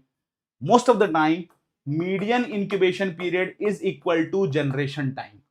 But do remember the definition. Generation time is entry and maximum infectivity. Entry and half population, median incubation. Entry and maximum infectivity, generation time. Entry and first symptom is simple incubation period. Entry and first symptom. And we are talking entry. But is there any method in the world by which we can know when the pathogen entered in my body? We can never know. So is this all definition just in air without any solid basis? No, there's one concept here which is known as serial interval. What is serial interval? Suppose Anirudh sneezed on me, I develop cough and cold in 2 days. Then I sneezed on Nikhil, he developed it on 2 day. Nikhil sneezed on his wife, she developed it in 2 day. So if everyone is developing in 2 day, it means pathogen might have entered 2 day back.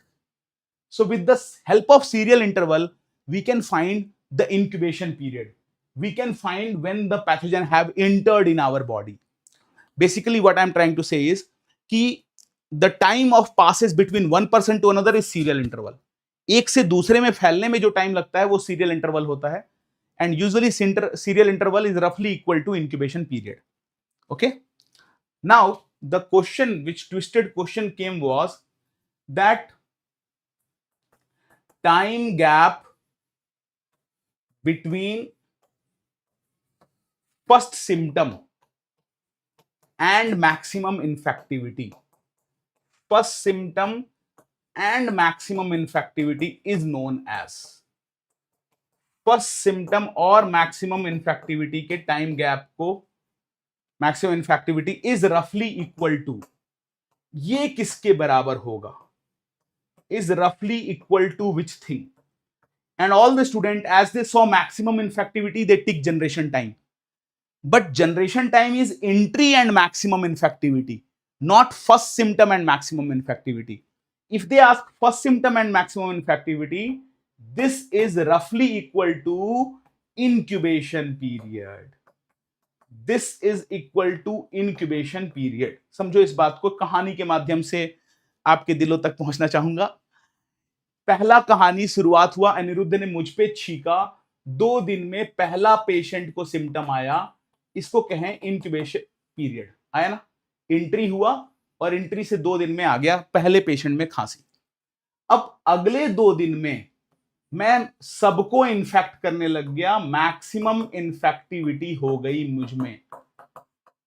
Entry से लेके maximum infectivity के gap को कहते हैं generation time. तो इस कहानी में एंट्री से मैक्सिमम इन्फेक्टिविटी के बीच में अगर पूछता, तब इसको हम जनरेशन टाइम कहते. लेकिन उन्होंने ये नहीं पूछा है कि एंट्री से मैक्सिमम इन्फेक्टिविटी क्या होती है.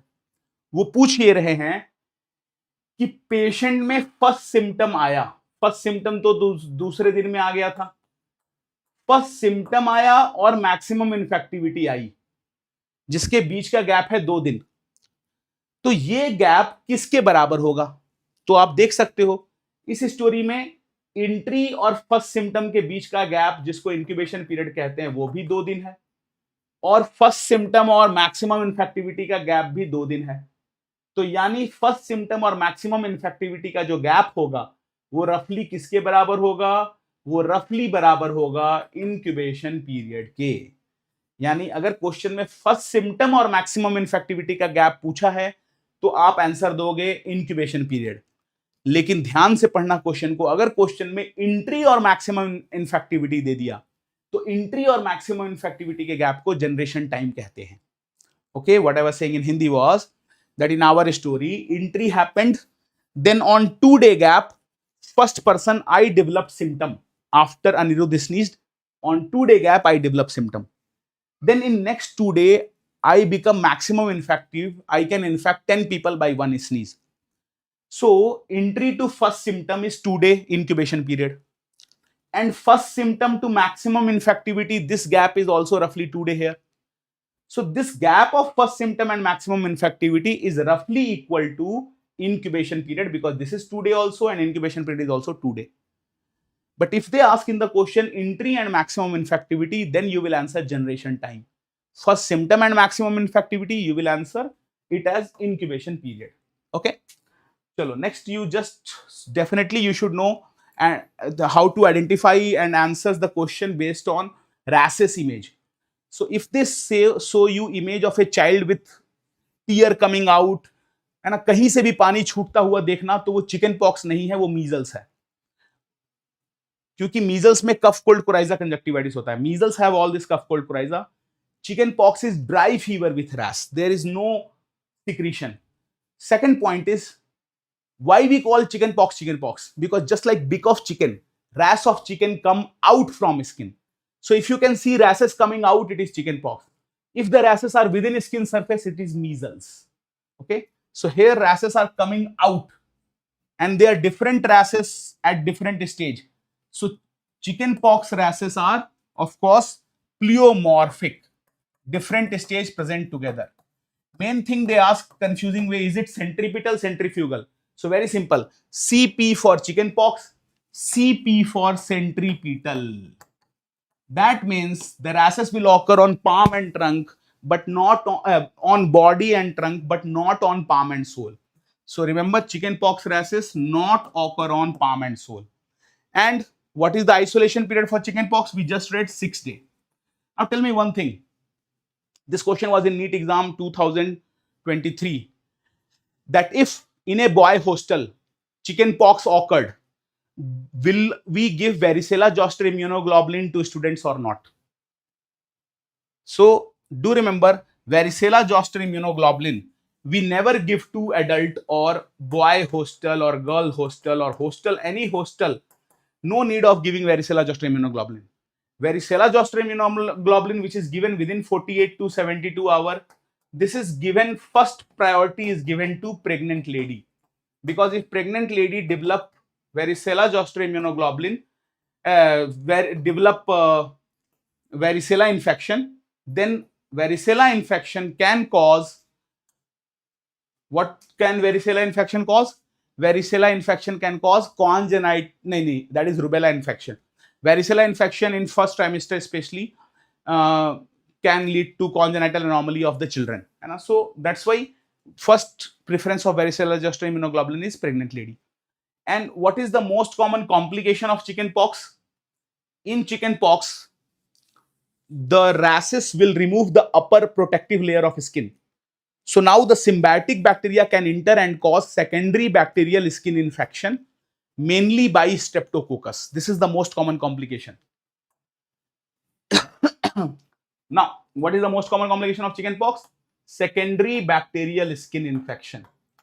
By which organism secondary bacterial skin infection? Secondary bacterial skin infection by streptococcus, not by staphylococcus. Streptococcus. This is the most common problem, complication of chickenpox. चलो ये बताओ, ये निखिल का लौंडा देख रहे होगे आप, है ना? This is child of my friend Nikhil here. What he is having, chickenpox or measles? So what is the answer here? Chickenpox or measles? Measles hai. Why measles? Because if you see closely, he had taken a secretion of nose and bringing it out. ये जो तुनतुना बजा रहा है ना, जिसको लपेट के खाएगा. So this secretion coming out is a sign that it is measles, because as I say, chickenpox rubella is dry fever. So this is measles because of the secretion coming from nose. What is this patient? Is it chickenpox or measles? So here you can see rashes are in the skin surface, not coming out. It is in the skin surface. This is sand particle like rashes of measles. So this is also measles. Now you will say, sir, but there is no secretion. Secretion can be dried up by cetirizine syrup and all. But if the rashes are in the skin surface, starting from back of the ear, then going to face and body, it is definitely measles. So this is measles. Rubella, they don't give face photo of face, because rubella is known as flower rashes. Phool kumari rash कहते हैं. Rubella generally occur on body only, and it is not so dangerous.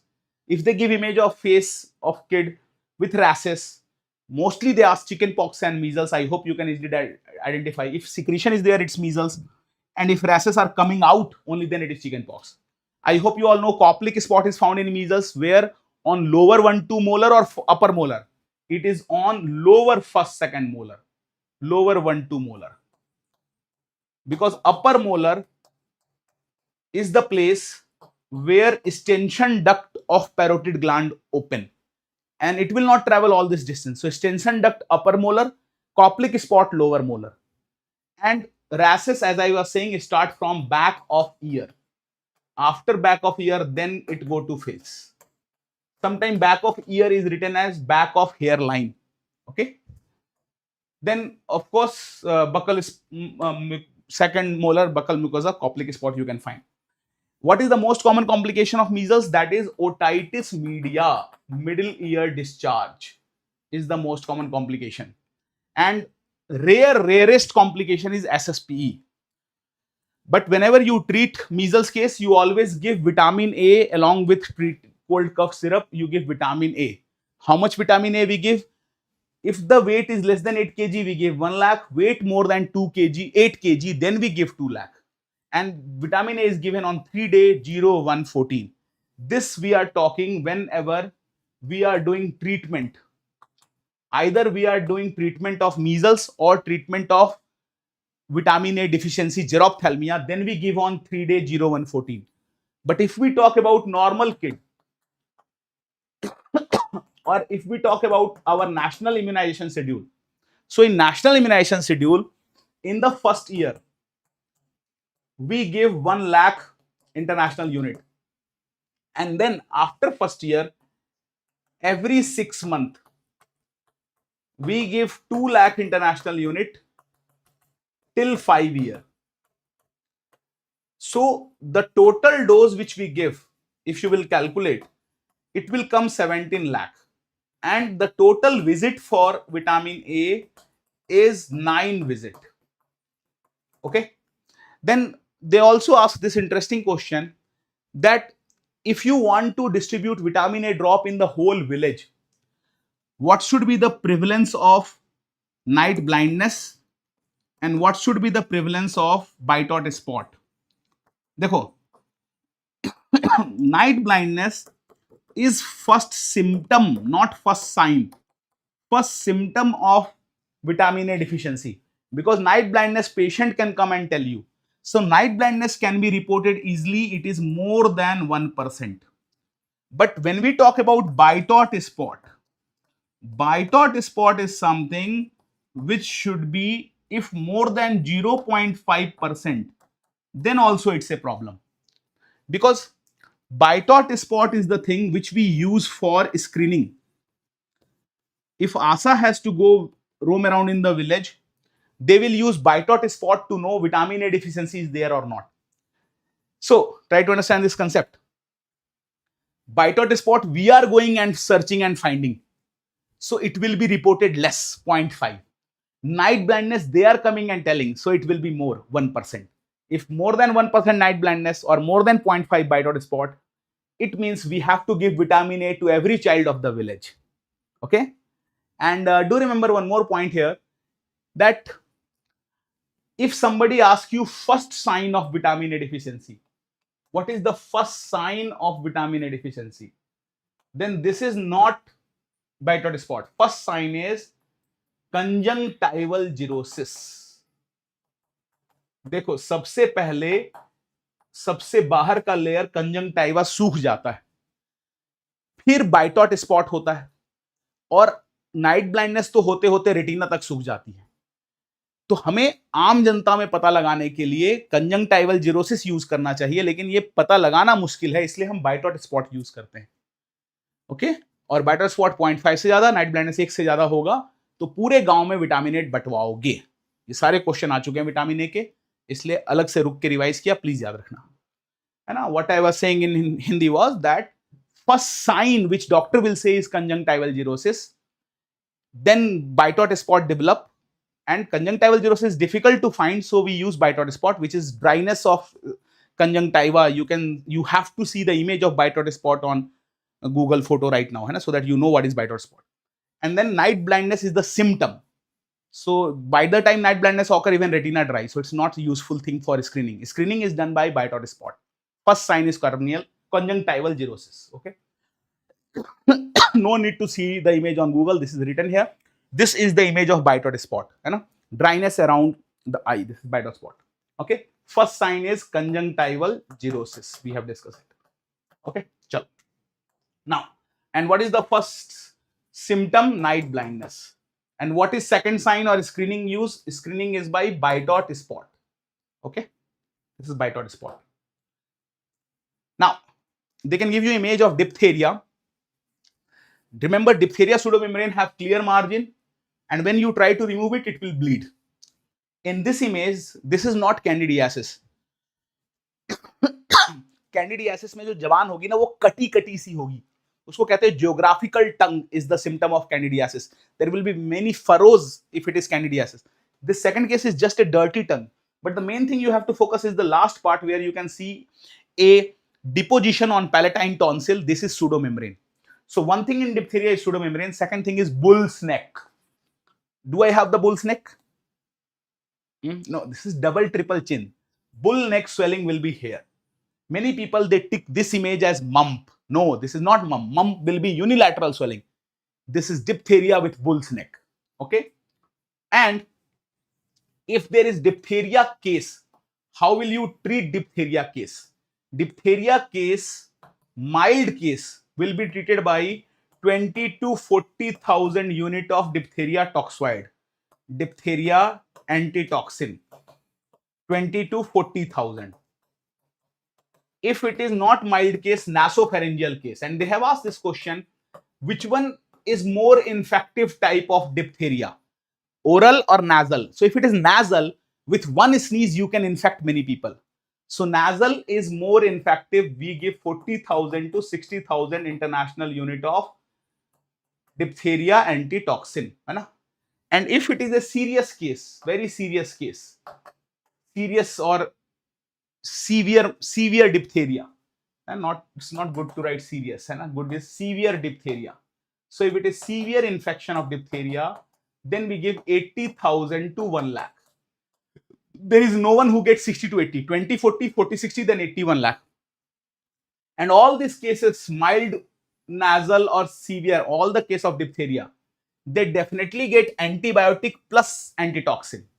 But if they ask somebody asks you what is the drug of choice for diphtheria, it's not antibiotic. Drug of choice is diphtheria antitoxin. This diphtheria antitoxin is the drug of choice. So in all this case, all the three cases, add antibiotic. Now, which antibiotic you will add? If it is adult, the antibiotic we add is erythromycin.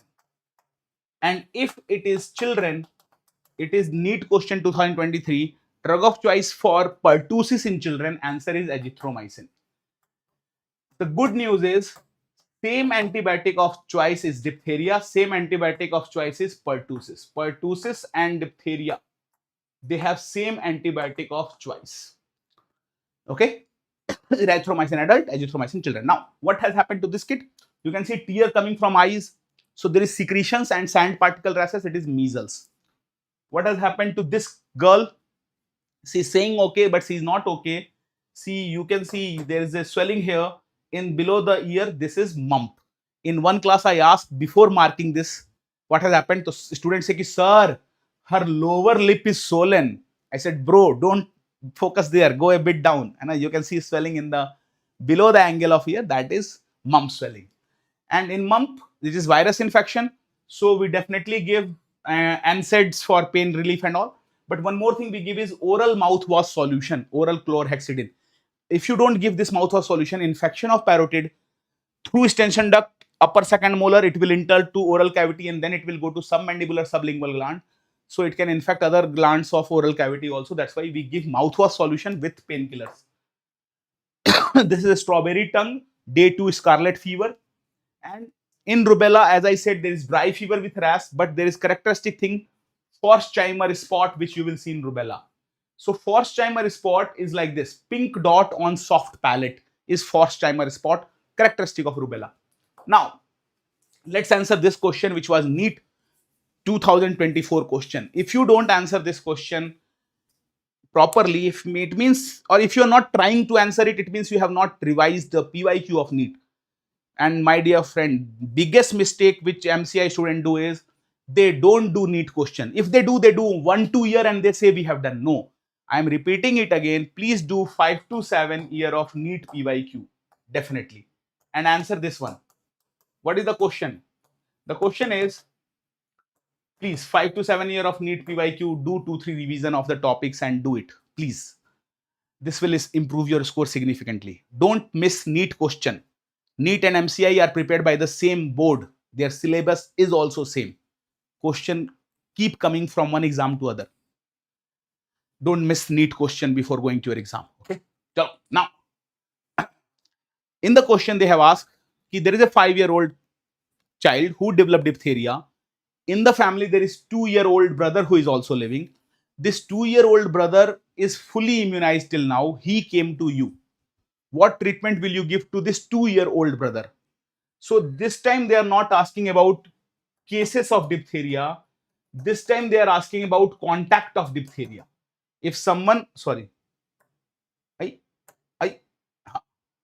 if someone is the contact, गायब ही हो गया, ले छोड़ो ना, they can see it here, no problem. And better is this version. Question looks perfect here.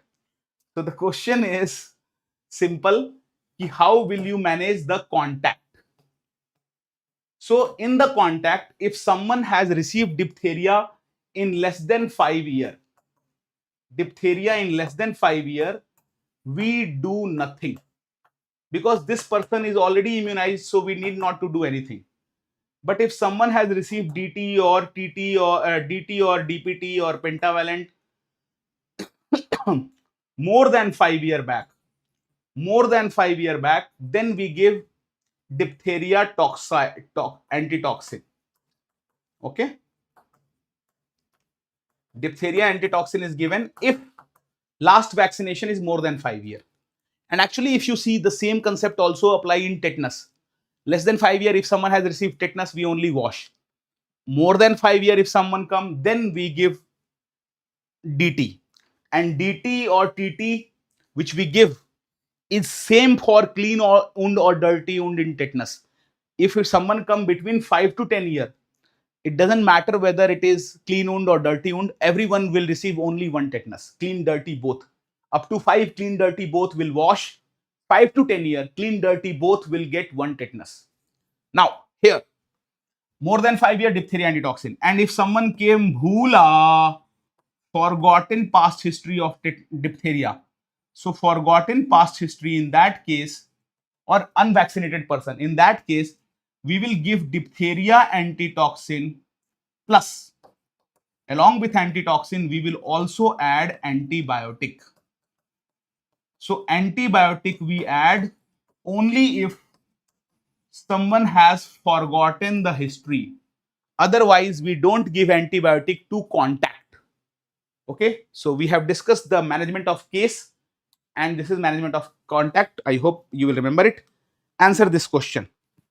Very good. AAA is the answer which Parul gave, Aniruddh gave, and 6 more students also gave. Here, this 2-year kid is immunized till age. Immunized till age means this 2-year kid has received last diphtheria within 5 years.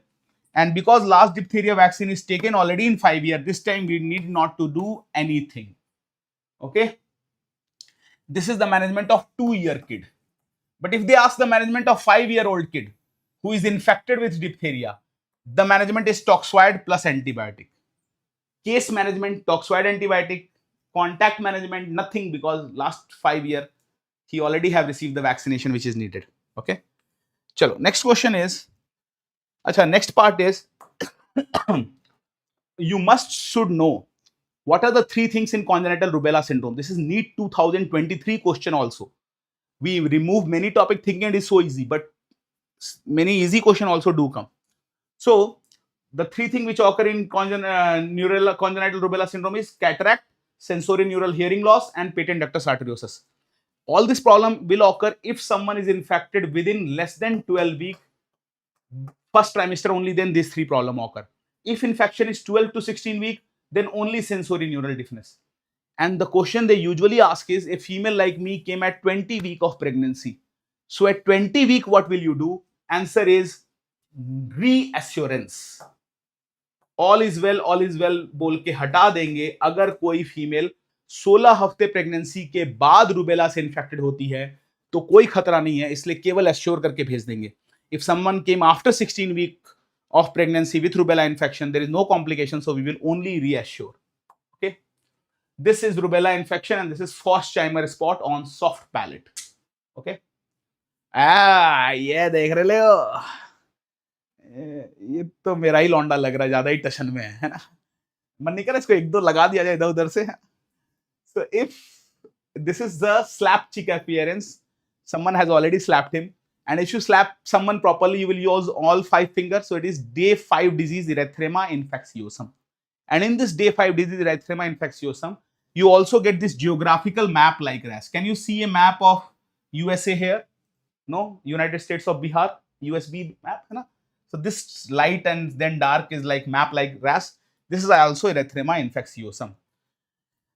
ये भी मेरा ही लौंडा शायद बड़ा होने के बाद है ना. This child has developed whooping cough pertussis. Due to that, there is so much of coughing in pertussis sometime that subconjunctival hemorrhage occur and darkening comes in the subcutaneous area also. So this is one of the complications also. Bronchiectasis, bronchial collapse and subconjunctival hemorrhage.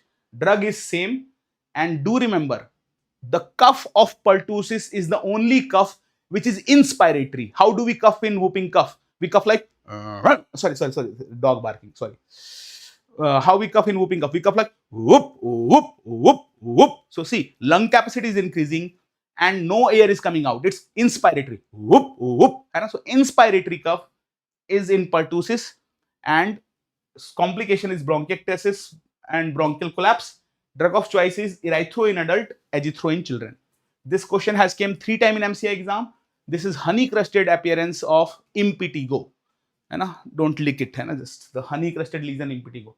These are dengue rashes, and in dengue, this special type of rash occur during recovery. This is known as island of white in sea of red. लाल सागर में सफेद सफेद टापू. Island of white in sea of red. This is characteristic of dengue rashes during recovery. Okay, so this is dengue rashes. These are the cold sore of herpes simplex type 1, and these are the things which you have to know. Now, again and again, in PDA and PSM, one question every time in INICT, NEET and MCI all exam come from this part: weight for height, weight for age, height for age. Now the problem is, as soon as students see the word height, they think it's chronic. But no, chronic malnutrition occur if height for age is low. Low height for age. अगर कोई उम्र के हिसाब से लंबा नहीं हुआ है, तो इसका मतलब बचपन में खाना नहीं मिलने से लंबाई नहीं बढ़ती है. Because of childhood malnutrition, chronic malnutrition, height do not grow. So low height for age is stunting chronic malnutrition. Stunting or chronic malnutrition. But if someone is having low weight for height, इसका मतलब क्या हुआ? Height बड़ा हो गया है लेकिन सूख गया है. आपके भी कुछ दोस्त ऐसे होंगे जो लंबे हैं और बहुत पतले हैं. सो लंबे होने का मतलब है कि बचपन में खाना ठीक मिला, क्रॉनिक मालन्यूट्रिशन नहीं हो सकता है. अब ब्रेकअप के बाद नहीं खा पा रहे हैं या कोई और चीज से नहीं खा पा रहे हैं या डाइट ऐसे भी पतले होते जा रहे हैं, वो चलेगा. But the point is, if someone is having low weight for height, it means height is good. It means there is no chronic malnutrition. Problem is acute. So do remember this part. Low weight for height is always acute malnutrition. And if you have to call someone as SAM, severe acute malnutrition, do remember they again and again ask this criteria of SAM. SAM means weight for height. Weight for height less than -3 standard deviation. So severe acute only focus on weight for height. Weight for height less than -3 is first criteria of SAM. Second criteria is mid-arm circumference should be less than 11.5 centimeter, which is red color in Sakir tape. Severe acute malnutrition. Third criteria is visible wasting or edema. देख के ही लगे कि बच्चा सूख गया है या फूला हुआ बच्चा हो. Visible wasting or edema. So if 3 criteria is fulfilled, then it is SAM. So do remember, height for age chronic, weight for height acute, and if it is weight for age low. किसी बच्चे का अगर वजन कम है, जैसे मान लो मैं एक बच्चा हूं जो बहुत माल नरिष्ट हूं, तो मेरे माल न्यूट्रिशन का 2 कारण हो सकता है. एक तो बचपन से ही मां ने नहीं खाना खिलाया मुझे, क्रॉनिक माल न्यूट्रिशन. दूसरा ये कि शादी के बाद से बीवी भूखा मार रही है, acute mall nutrition.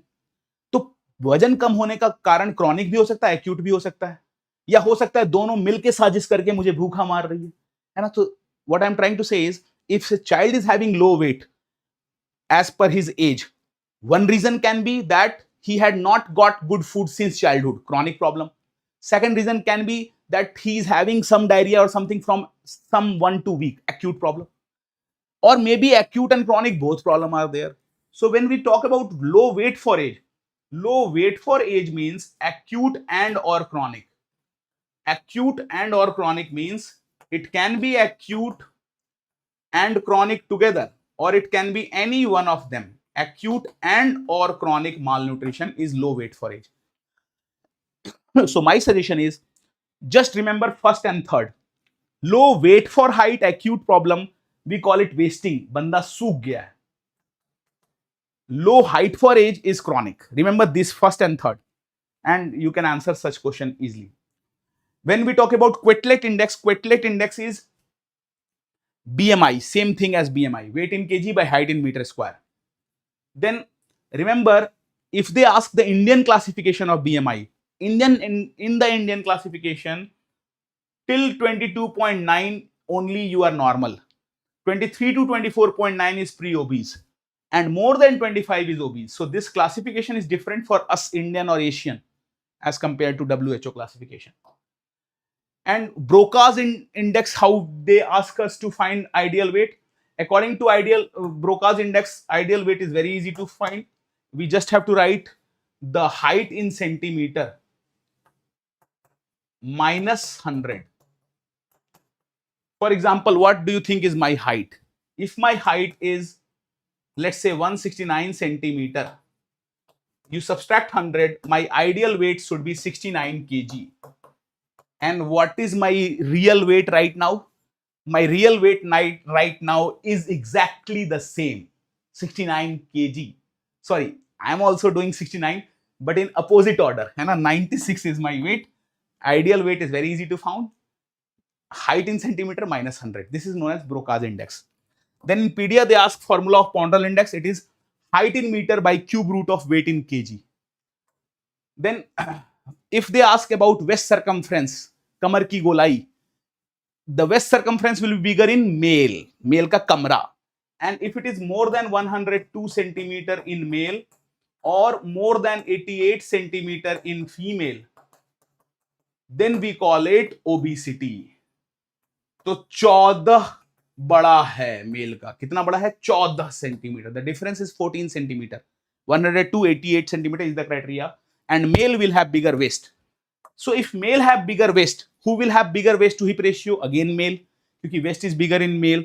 So waist to hip ratio will also bigger in male. And this question they ask, waist to hip ratio, if it is more than 1 in male or if it is more than 0.85 in female, then we call it obesity. So mainly they ask this question, what is the waist to hip ratio for female to call them obese? 0.85. Okay, in male it should be more than 1.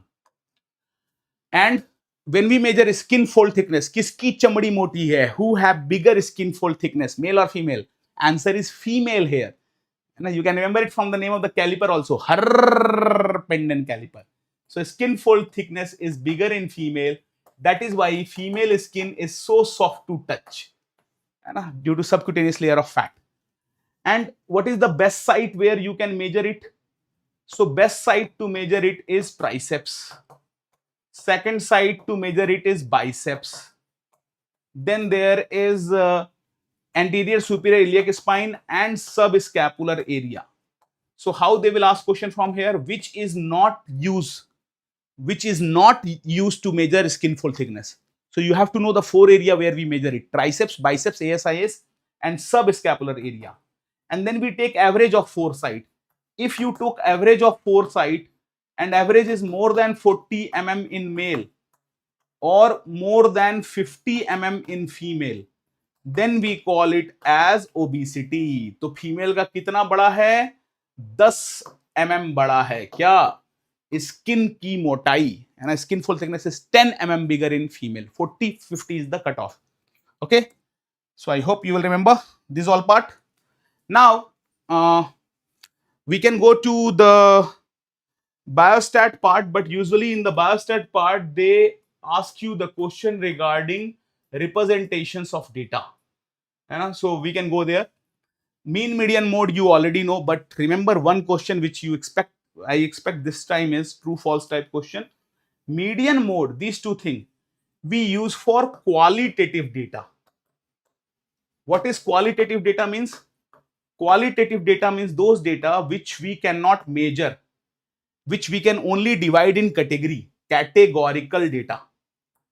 So categorical data is qualitative data. Like if I ask you about my obesity, you cannot measure it and say that you are 2.9 obese. You can only classify me कि मोटे तू थोड़ा मोटा है, बहुत मोटा है, फटने वाला है.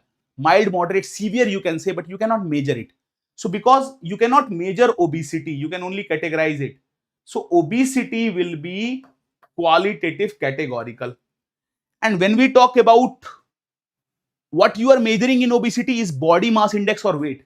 So whatever you can measure like BMI and weight, that is quantitative. And quantitative data is known as continuous. Why? Because when you talk about my weight, weight can be 96.1 kg, 96.2, 96.3. So there is no gap. It is continuous. Continuous or quantitative data, we use mean. Categorical data, we use median and mode. Okay. And sometimes they ask question from quantitative, qualitative. Like, let me ask you the question. They have asked cholesterol. Cholesterol, is it quantitative or qualitative? Cholesterol, tell me.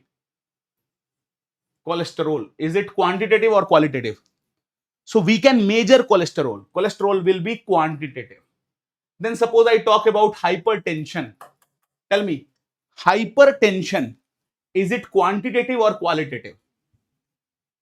And this classification is also very important to remember for one more reason.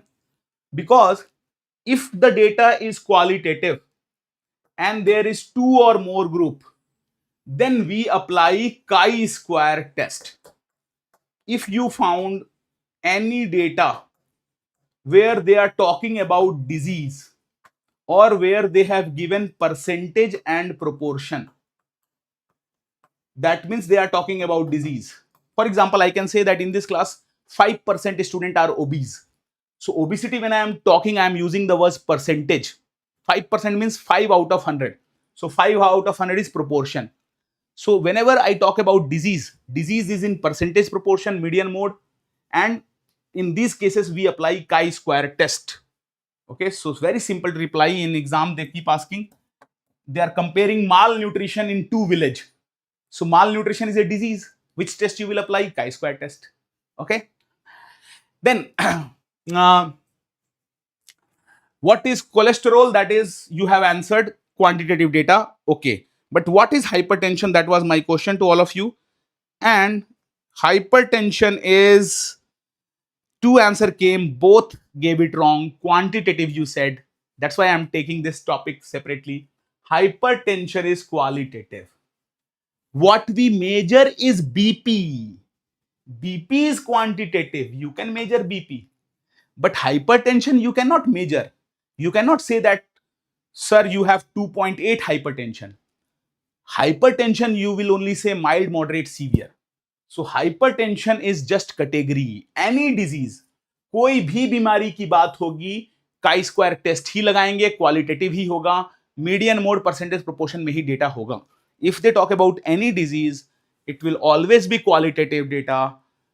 In percentage proportion, median mode will be the unit. Any disease, hypertension, obesity, anemia, anything. Hemoglobin will be quantitative, we will use mean, but not in case of anemia. Anemia is a disease, so we will apply chi-square test. It is qualitative. I hope you will remember this part. Okay. Now, next question is they can ask you to calculate mean, median, mode and all those things, and they can give you a small numerical on this topic also. Yeah, let me have this question here. The question is like this, they keep asking, if the number is 10, 12, 14, 16, 88.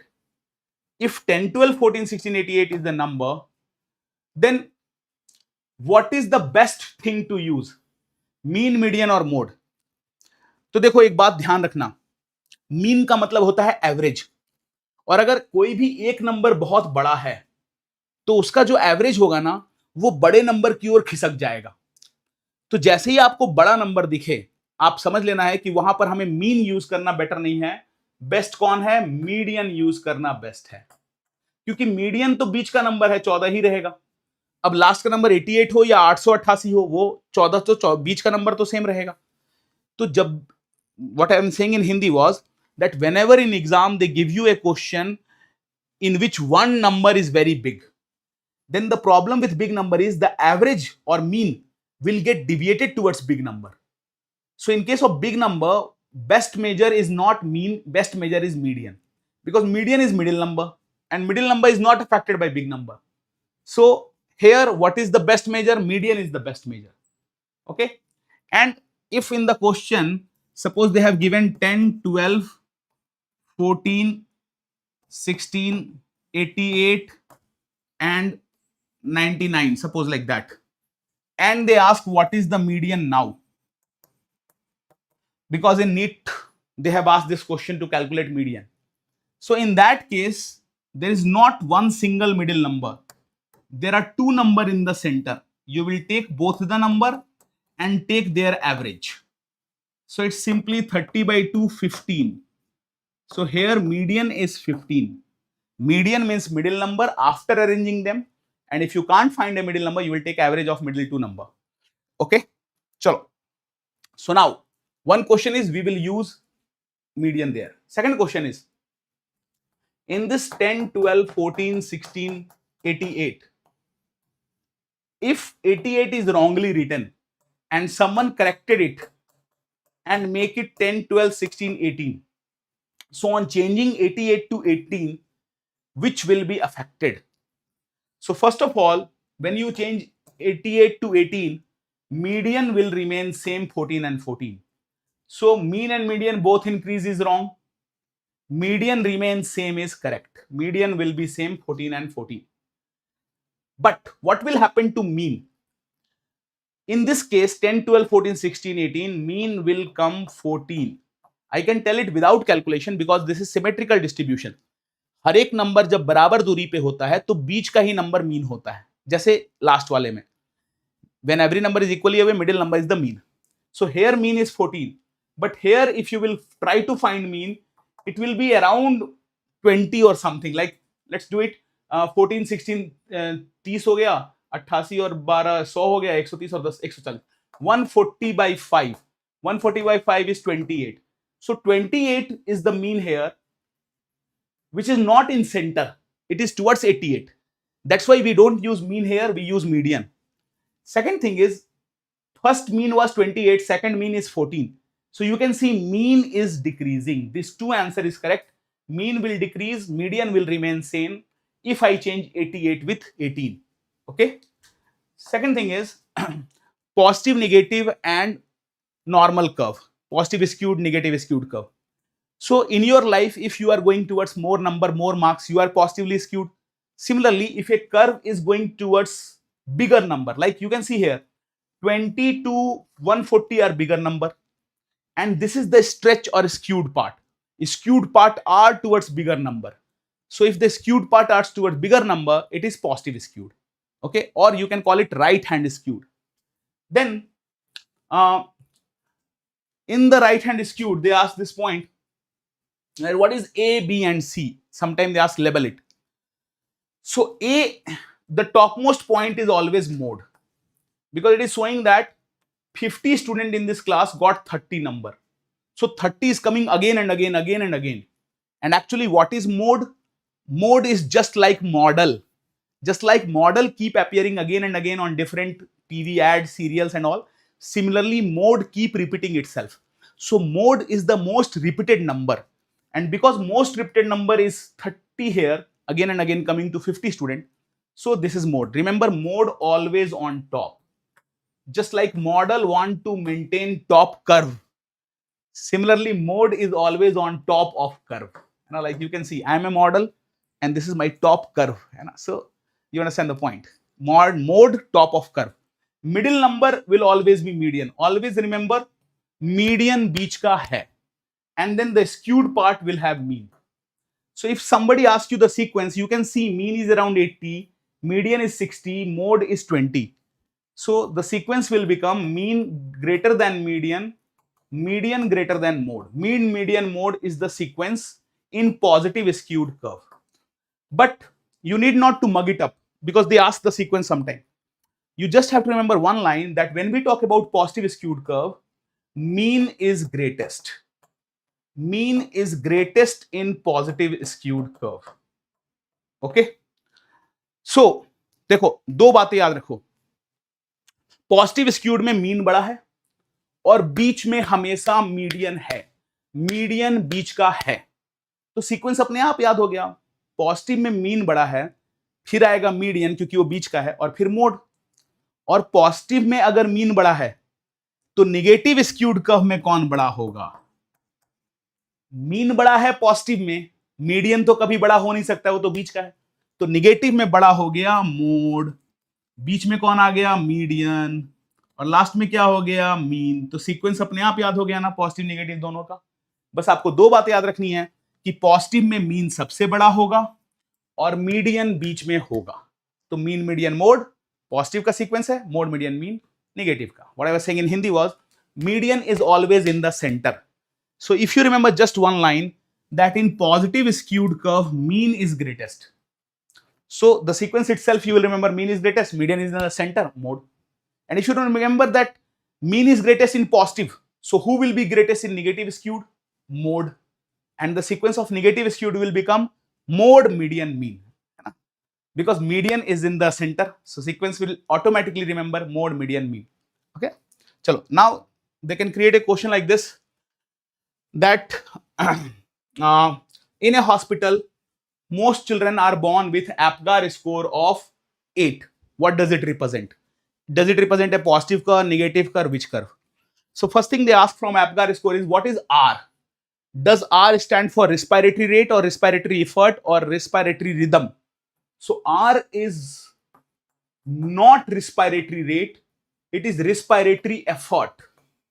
Because to measure respiratory rate, we need 10-15 seconds, and APGAR score is measured as soon as the child is born. And as soon as the child is born, we start judging him and give some number. That is APGAR score. And maximum number you can get is 0 to 10. But we never have time to measure respiratory rate because it will take 15-second time, and in 15-second child can fly. So we measure respiratory effort. If child is crying, respiratory effort present, we give 2 number. Not crying, we give 0 number. Like that, every response we give maximum 2, minimum 0 number. So the range is 0 to 10. Now they are saying most children are getting APGAR score of 8. So what is this 8? 8 is the number which most children are getting. Most children are getting. So 8 is most repeated number. And we just said most repeated number is mode.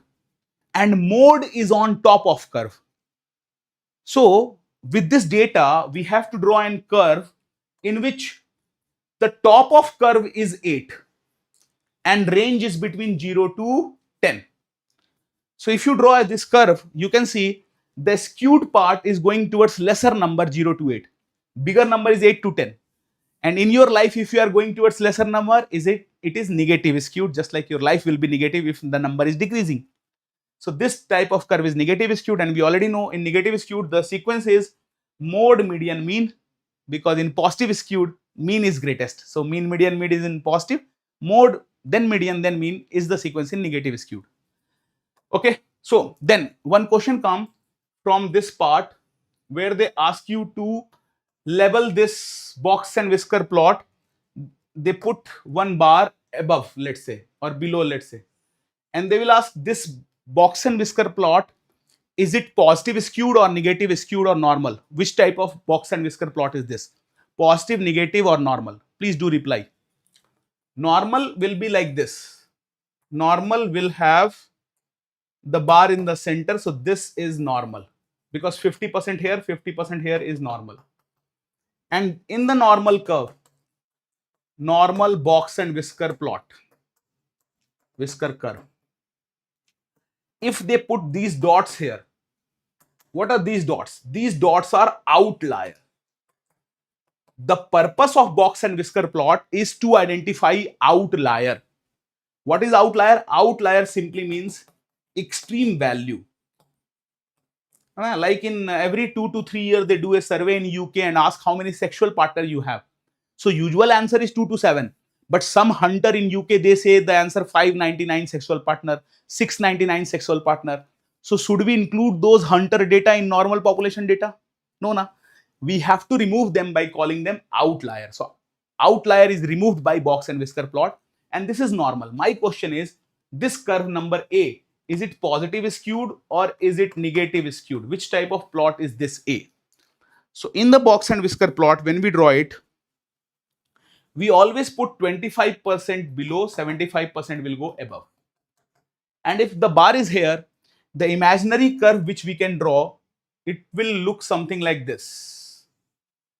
And in this plot, you can see if it is 40%, between 40 to 75, this part is the skewed part. टेढ़ा खिंचा हुआ हिस्सा 40 से 75 के बीच में है, जो बड़ा नंबर है. और बड़े नंबर की ओर अगर आप अपनी लाइफ में जा रहे हो तो कैसे स्क्यूड हो? पॉजिटिव स्क्यूड हो. वही बात यहां पर है. Because here the skewed part is between 40 to 75, which is bigger number. And in your life, if you are going towards bigger number, you are positively skewed. So similarly here, because the skewed part is towards bigger number, so we call it positive skewed curve. Okay.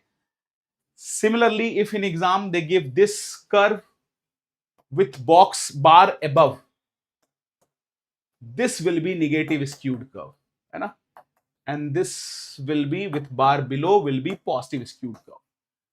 Now, I was taking this class in Jaipur, Rajasthan. One of the students came to me in the break and said, sir, I will tell you a secret by which you will never forget this concept, but don't tell my name to other batchmate. I said, yeah, tell me.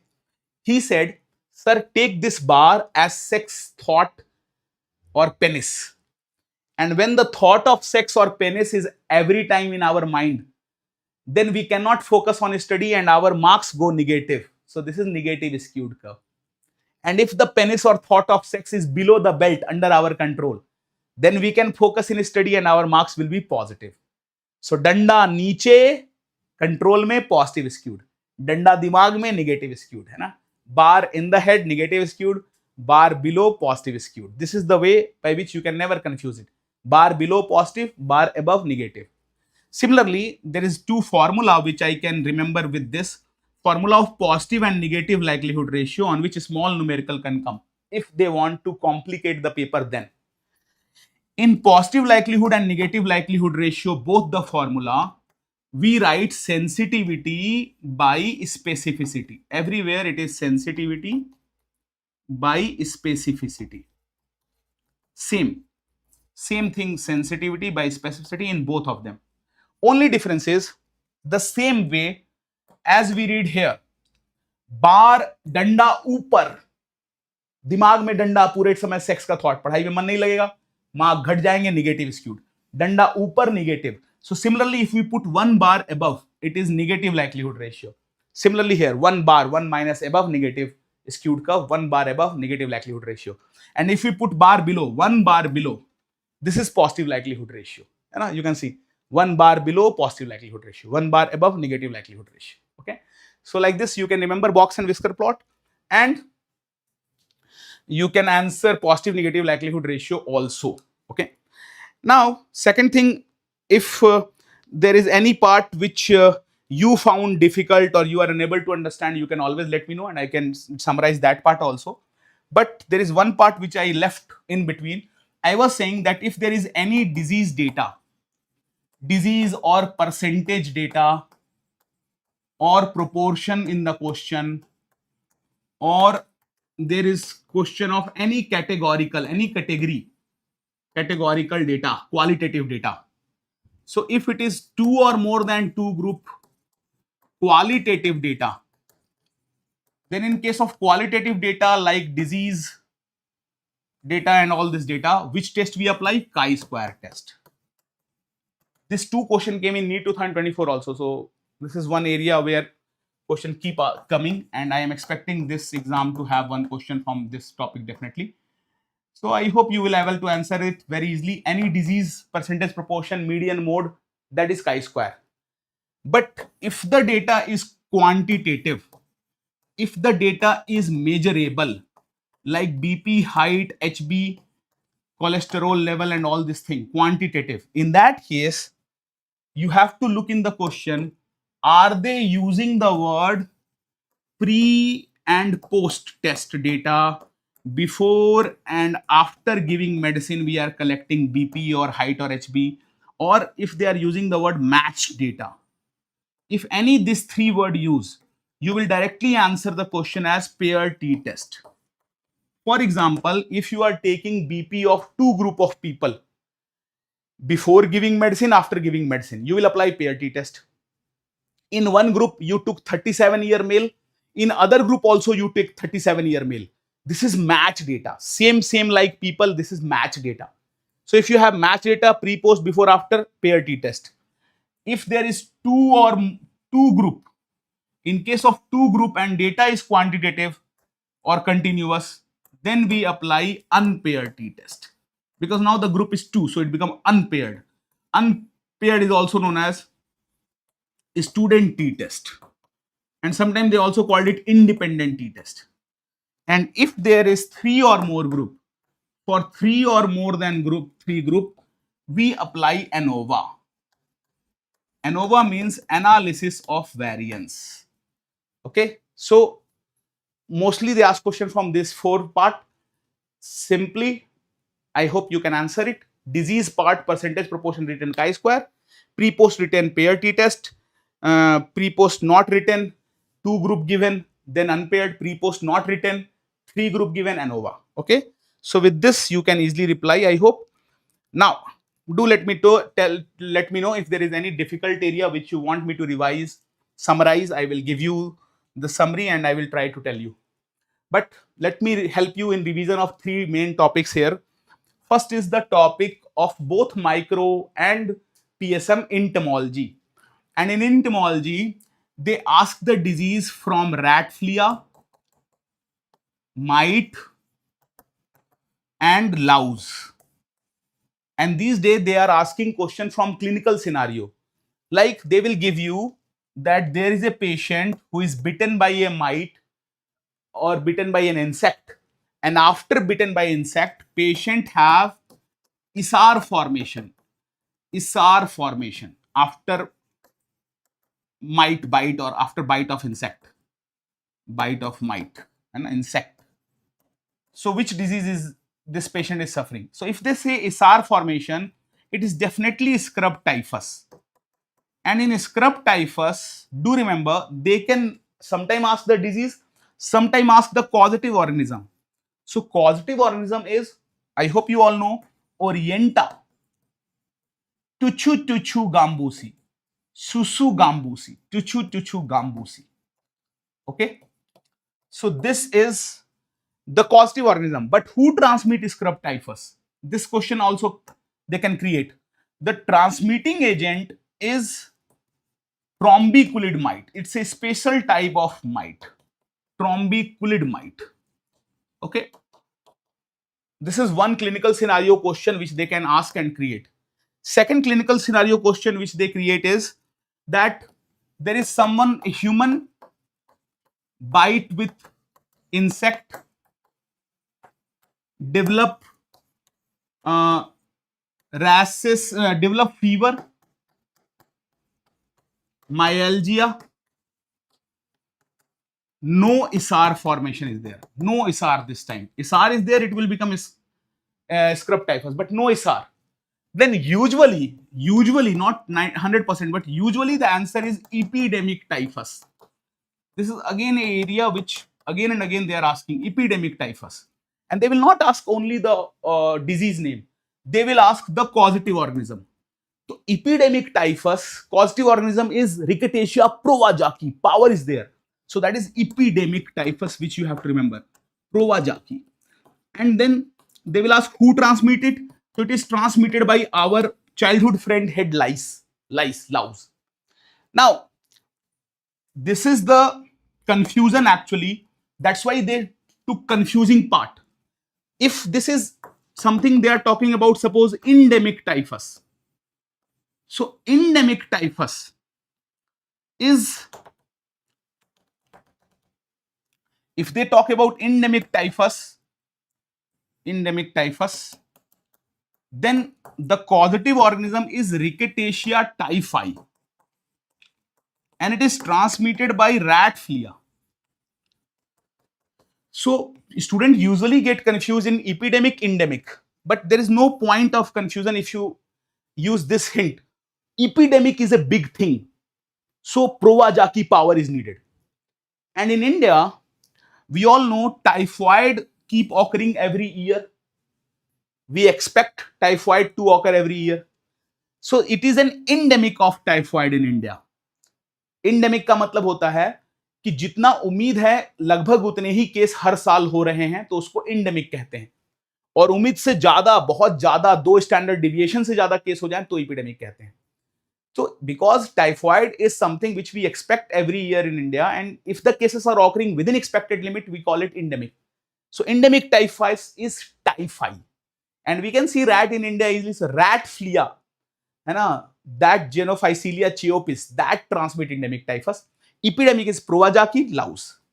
So this 2 clinical question they ask, and if you remember these 3 and their mnemonic separately, you can answer most of the question. In case of rat flea, the mnemonic you can use is Bhem, and it's from Chota Bheem, है ना? B is from bubonic plague. And in one of the NEET exam, they have asked what is the causative organism of bubonic plague. Causative organism, I hope you know, is Yersinia pestis. Okay, H is for Hymenolepsis. Then E is for endemic typhus. And M is for murine typhus. So endemic and murine typhus are the same thing. The 2 names are there. So rat flea, think Bheem is sitting there with his girlfriend Indumati on the back side and Chutki on the front side. Hai, he is having extramarital affair also. So why Bheem is the mnemonic? Because just like Bheem is local hero of India, endemic typhus. So it transmits endemic typhus. Hai na? Rat flea. When it comes to mite, to remember mite, you can use the mnemonic RSS. R for rickettsial pox. S we already discussed. One S is scabies. Second S is scrub typhus. This is the mnemonic which a student suggested me, but in MBBS day, the mnemonic which I used to use is PSM sada hua. PSSM. M is for mite. S is for scrub typhus. S is for scabies. P is for rickettsial pox. So either you can use PSM as mite or RSS as mite, but remember mite disease also. If they talk about louse 4 diseases can be remembered by the mnemonic PUT. Because remember your childhood day when you used to take a lice and kill it, it used to produce a sound of PUT. The mnemonic is also PUT. What is P? P is for pediculosis. E is, as I said, epidemic typhus. And then R is for relapsing fever. And T is for trench fever. So in one exam, they asked the question that who transmit Quintana fever? And in our time, this was a very famous question that Q fever is the disease which is transmitted by air. Very common, transmitted by air. The causative organism of Q fever is Coxiella burnetii. तो मैं इसको ऐसे याद करता था, नेटी और neck. You can think like नेटी एज नेक, है ना? इन भोजपुरी एनीवे नेटी मींस नेक. तो मैं ऐसे सोचता था क्यों पकड़ी नेटी गर्दन, तो बस हवा चली और पकड़ ली गर्दन, है ना? Like that. Why you catch क्यू मीन्स वाई इन हिंदी ना. क्यू why you catch the neck, just air blow and I felt like it and I catch the air, so like that. Q fever by air and Coxiella burnetii is the causative organism. But the question was who transmit Quintana fever? Quintana fever transmitted by, and I thought answer is air, but actually Quintana fever is the other name of trench fever. Why Quintana fever is known as trench fever? Because trench fever is caused by Bartonella quintana. So on the name of causative organism, they call it Quintana fever. And Quintana fever is transmitted by, who transmit trench fever? Remember PUT. Pediculosis, epidemic typhus, relapsing fever, trench fever. So trench fever is transmitted by louse, but that's why Quintana fever is also transmitted by louse. Okay. So this part is important. Last part here you have to know is how will you identify hard tick from soft tick without touching, and take the pronunciation of name should be careful. Hard tick, how will you differentiate from soft tick? In the hard tick, head will come out visible, but in soft tick, head get covered inside the back covering scutellum. So if you see head visible, it is hard tick. And in the hard tick, the disease which is hard tick transmitting is very simple to remember: Cassandure forest disease, which is also known as monkey disease because it is first found in the forest area of Karnataka and Maharashtra, so Cassandure forest. Then there is Rocky Mountain spotted fever. The causative organism is Rickettsia rickettsii. So when I was in MBBS, I used to think like this, that Rocky is some adventurous guy who is climbing the mountain again and again. Rickettsia rickettsii, Rickettsia rickettsii. And anyway, Rocky is a hard guy. Rock is hard. So Rocky Mountain fever by hard tick, Rickettsia rickettsii. And then there is Indian tick typhus. You tell me, which type of tick does Indian have? Hard tick or soft tick? Which type of tick is Indian tick? So Indian tick typhus is hard tick. And so that is the third disease by hard tick. Indian tick, hard tick, okay, like that. Then let's talk about the two other organisms which look like hard tick, but it's not hard tick. Their name is exotic tick or deer tick. And this exotic tick or deer tick, they transmit two diseases. One is Lyme disease and other is babesiosis. A question has came in NEET exam 2018. They give a purple color peripheral smear with purple color cross in it. So if this type of cross is there, this is Maltese cross. And Maltese cross was given. They did not ask the name of the disease. They asked who is transmitting it. So transmitting agent is exotic tick or deer tick, which look just like hard tick. Anyway, what will you call hard tick with love? Deer tick. So hard tick, deer tick, same exotic tick. But if it is Lyme disease, in Lyme disease, a special type of lesion occur. This type of lesion, they call it target lesion or bullseye lesion. Erythrema chronicum migrans. So Lyme disease, they can give image like question with target lesion, and babesiosis with Maltese cross, both by exotic tick, deer tick, which look exactly like hard tick. One last thing I want to tell you is about Imran Hasmi of insect kingdom, redwood bug. This redwood bug is known as kissing bug. And how will you identify it? It will have a spout coming out, and are so eager to kiss. And which disease it transmit? Chagas. So if you see a pout coming out, it's always redwood bug, and disease transmitted is Chagas. So these are some of the main part you have to remember. Plus, from the mosquito part, if they ask who have a spotted wing, very common question. Is it Anopheles or Aedes or Culex? Who have a spotted wing? This is my question. Anopheles, Culex or Aedes. Second question, who transmit like Japanese encephalitis? 3 times they have asked. So I hope you know Japanese encephalitis, filariasis and West Nile fever. These 3 are transmitted by Culex. So how to remember it? Very simple. देखो culex को हम दूसरा नाम से कहते हैं nuisance mosquito. Why we call culex as nuisance mosquito? क्योंकि जब क्यूलेक्स को ब्रीडिंग का मन करता है, ठरक उठती है इसके आगे, तो गंदे पानी में ही छपाछप शुरू कर देता है ब्रीडिंग, है ना. It breed in dirty water, so we call culex as nuisance mosquito. So a student suggested me, sir, we can remember it very easily by thinking that West Nile is West Nali. Nali means sewage area. Sewage means tatti wala pani. Wastewater with latrine is sewage. Kitchen wastewater is sulaj. So here it is sewage wastewater where Culex is breeding. So it is nuisance mosquito. So West Nile fever by Culex. And then JE filariasis by Culex. Acha, who have a spotted wing? What is the answer which you have given? Who have a spotted wing? Spotted wing. Who have a spotted wing? Yes, tell me, who have a spotted wing? Spotted wing is not in Aedes.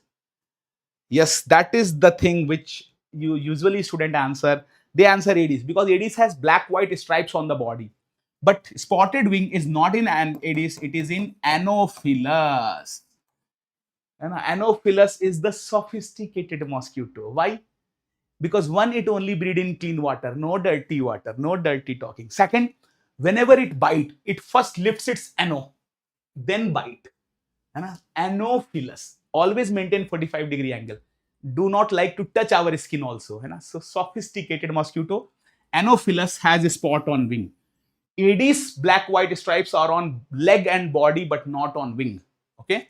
So do remember Anopheles, the sophisticated one.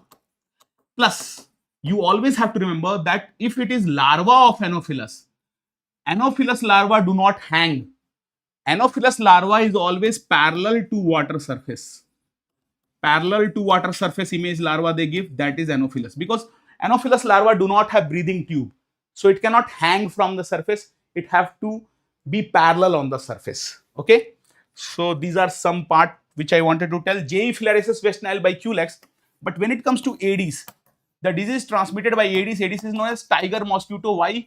Because of the black white stripes. But there is one more reason why I think it should be called tiger, because only Aedes can bite such a dangerous animal when I am not sleeping. Daytime biter is only Aedes. Disease transmitted is chikungunya, dengue, yellow fever, Zika, and last is Rift Valley fever. So Rift Valley is in Aedes and West Nile is in Culex. And Zika virus infection, if occurred in a pregnant lady, then what will happen? Mere लौंडे की होगी छोटी मुंडी. My child will be born with a small head, microcephaly, plus Zika virus also lead to Guillain-Barré syndrome. So these are the 5 diseases by Aedes, 3 by Culex, only 1 by Anopheles, that is malaria, of course. But, so this part is there, but previously they have asked this question that if it is Anopheles stephensi, fancy people are in urban areas, so it will cause urban malaria. If it is Anopheles kulkifaciens, so calcium, milk, goat, all of these are more in rural areas, so this will cause rural malaria. And if it is Anopheles fluviatilis, where will you find flowers and all? In forest area, so this will cause forest and hilly malaria. Okay, so these are the different type of malaria. Stephensi fashion urban, calcium milk more in rural, so kulkifaciens rural, flower more in forest, so forest hilly, fluviatilis. Okay, I hope you can answer it. Chalo, now apart from entomology, which I wanted to revise and I did, I also wanted to revise their egg also. Do remember, if it is A for Anopheles, A for Aedes. So Anopheles Aedes have single egg. Okay. When we talk about Anopheles egg has lateral float. So Anopheles egg look like boat. Aedes egg look like cigar. But A for Aedes, A for Anopheles, akela, single egg. C for Culex, C also stand for cluster. And if you have gone for river rafting, you must have done river rafting in group of people cluster. So Culex egg is raft shaped because it is always in cluster. Okay, so this egg and other part you should know. Plus the last thing you should know is when they show you the peripheral smear, and they will keep showing you again and again peripheral smear from malaria slide. Which blood smear tell about species of malaria? Thin blood smear. Thin blood smear, this detect species of malaria. And what is the gold standard method? Because when, I hope you know this question, which has been asked already in MCI exam and being that who do active surveillance, who make malaria slide. So active surveillance, that means MPW or multi-purpose worker male, which is same as health worker male. He will visit every house of the village once in 14 days. And if anybody have fever, he will make 2 slide. So MPW is doing active surveillance. And in this active surveillance, he make 2 type of slide, thick and thin. In the thin smear, blood is less, so we can see the fine detail of species. But what is the staining of thin blood smear? This is Gayamja staining, which is gold standard. We can also do acridine orange staining or buffy coat labeling, but here we prefer gamma staining. So the question is, if you found this type of thing, this is headphone appearance, or if you found banana shaped, this is falciparum. And if you found RBC in which many granules are these, this is vivax. Okay. So I hope you can see the peripheral smear and detect it. Falciparum separately, vivax separately, they keep asking it. Now, I wanted you to revise the population norm of National Urban Health Mission. Again and again, questions are asking from this part. In the Urban Health Mission, story start from mass. Tufan utha de. Now, one-man army, not that mass. This is Mahila Arogya Samiti. This is group of female who are meeting regularly in slum areas of villages, and then they are reporting to ASA. ASA in urban area is known as USA. So where do mass report? Mass report to USA. In last exam, they have already asked, one USA is at how much population? USA is at 1000 to 2500 population in urban area, of course. But this time in exam, I am expecting they can ask mass population. How much is for one mass? One mass is at 20 to 50 family. Family means household. Household. And each household has 5 members. So 20 to 50 household multiplied by 5, it will come 100 to 250 population. Okay, will be the mass. Second thing is, after USA, where do USA report?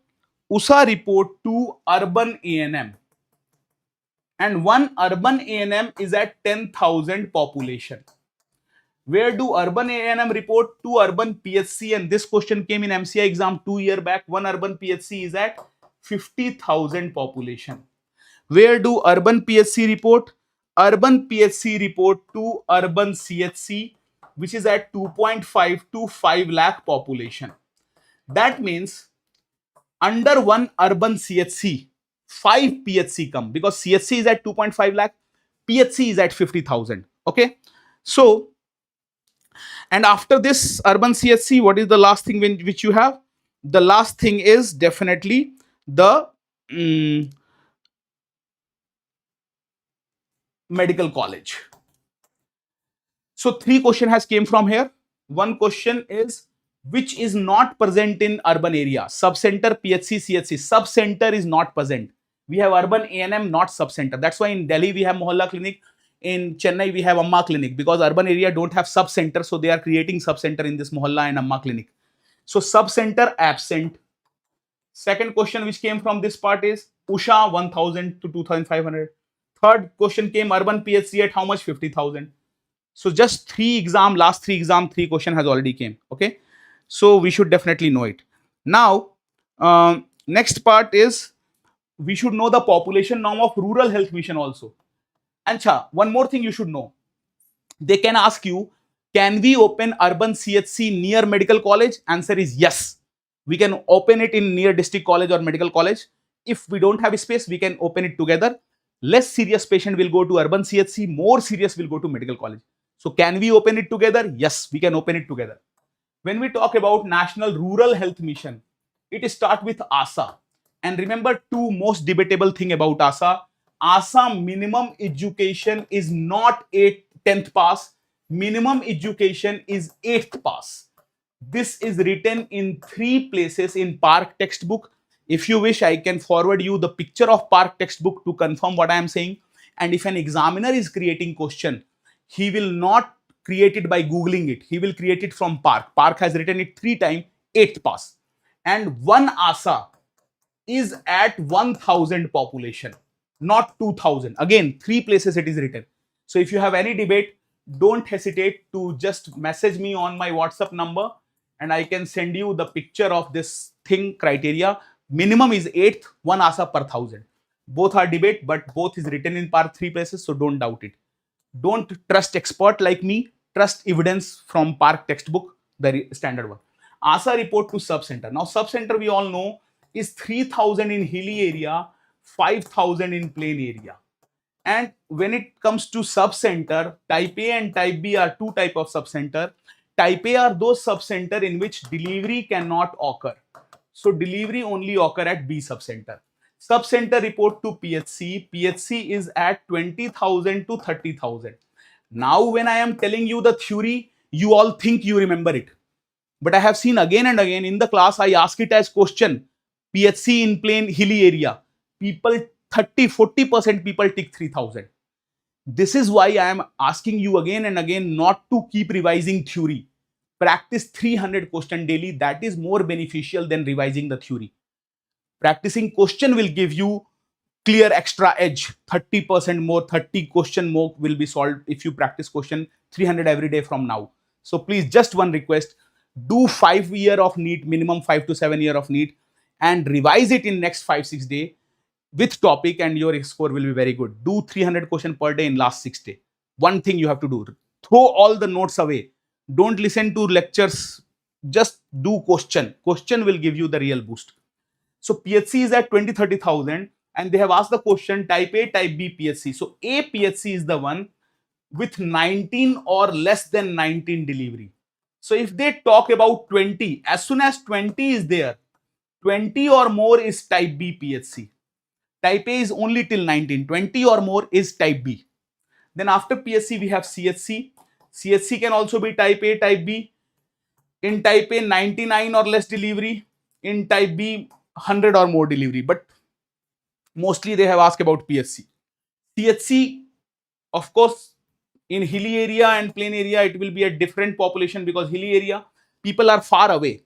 So less population, one PHC, CHC subcenter will be there. But just remember 1 lakh. If you do 1 lakh minus 20,000, it will become hilly area. 1 lakh plus 20,000, it will become plain area. And then CHC will report to medical college. So do remember this population norm. And do remember 3 more things from Health System of India. One is, you must have to remember, is the pillar of PHC. So they asked the question. Let me ask you the question directly. Which is not a pillar? Pillar means foundation on which PHC work. Which is not a pillar of PHC? Option A, is it appropriate technology? Option B, is it equal distribution?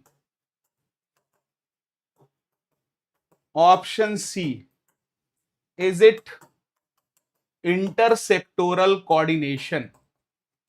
Or option D, is it community participation? Tell me, which is not a pillar of PHC? Do tell me, not a pillar. So you have to know some of the examples also here. And this question came in and I said, I am giving you time to reply, which is not a pillar. Do look carefully and reply. They have asked this question in IICT that when you are doing community participation, who will give the idea? So remember, you have not to give the idea. Idea should come from community, because they have their problems, so they know it best. Then they ask, okay, who will monitor it? Who will implement it? Who will monitor and implement it? So monitor and implementation, that is also done by community.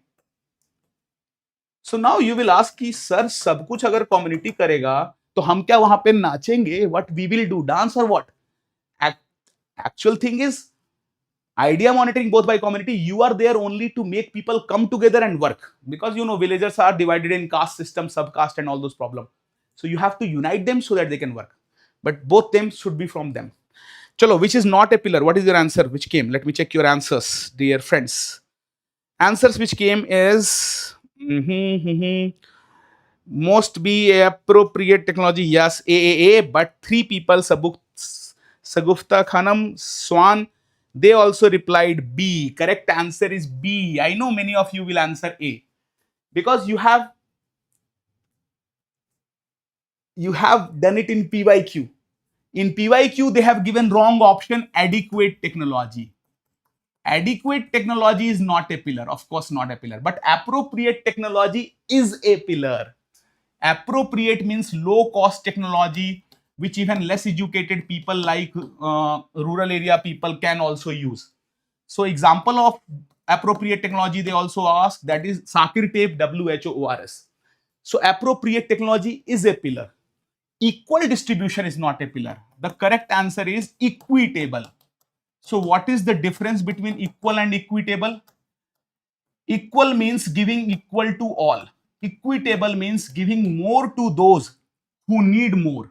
For example, when you go as a doctor in village area, your first focus should be slum area, Harijan Mohalla, which need your attention more, which need more facility. So equitable means more to those who need more. So the four pillars are appropriate technology, equitable, intersectoral, and community participation. Okay. And do remember these two examples of appropriate technology also. Now, after telling the pillars of PSC, we should also know what are the four works not done by ASA and ANM. What are the four work not done by them? ANM nahi, ASA and Anganwadi. What are the four works which ASA and Anganwadi don't do? So first thing, remember, they don't measure birth weight, because birth weight is something which is measured by the nurse or ANM present during delivery. Second is they both don't make malaria slide. We just discussed malaria slide is made by active surveillance by MPW male. Third is they don't conduct delivery. They remain with the mother to help mother, but they don't have to help in the delivery process. They just assist mother, not the doctor.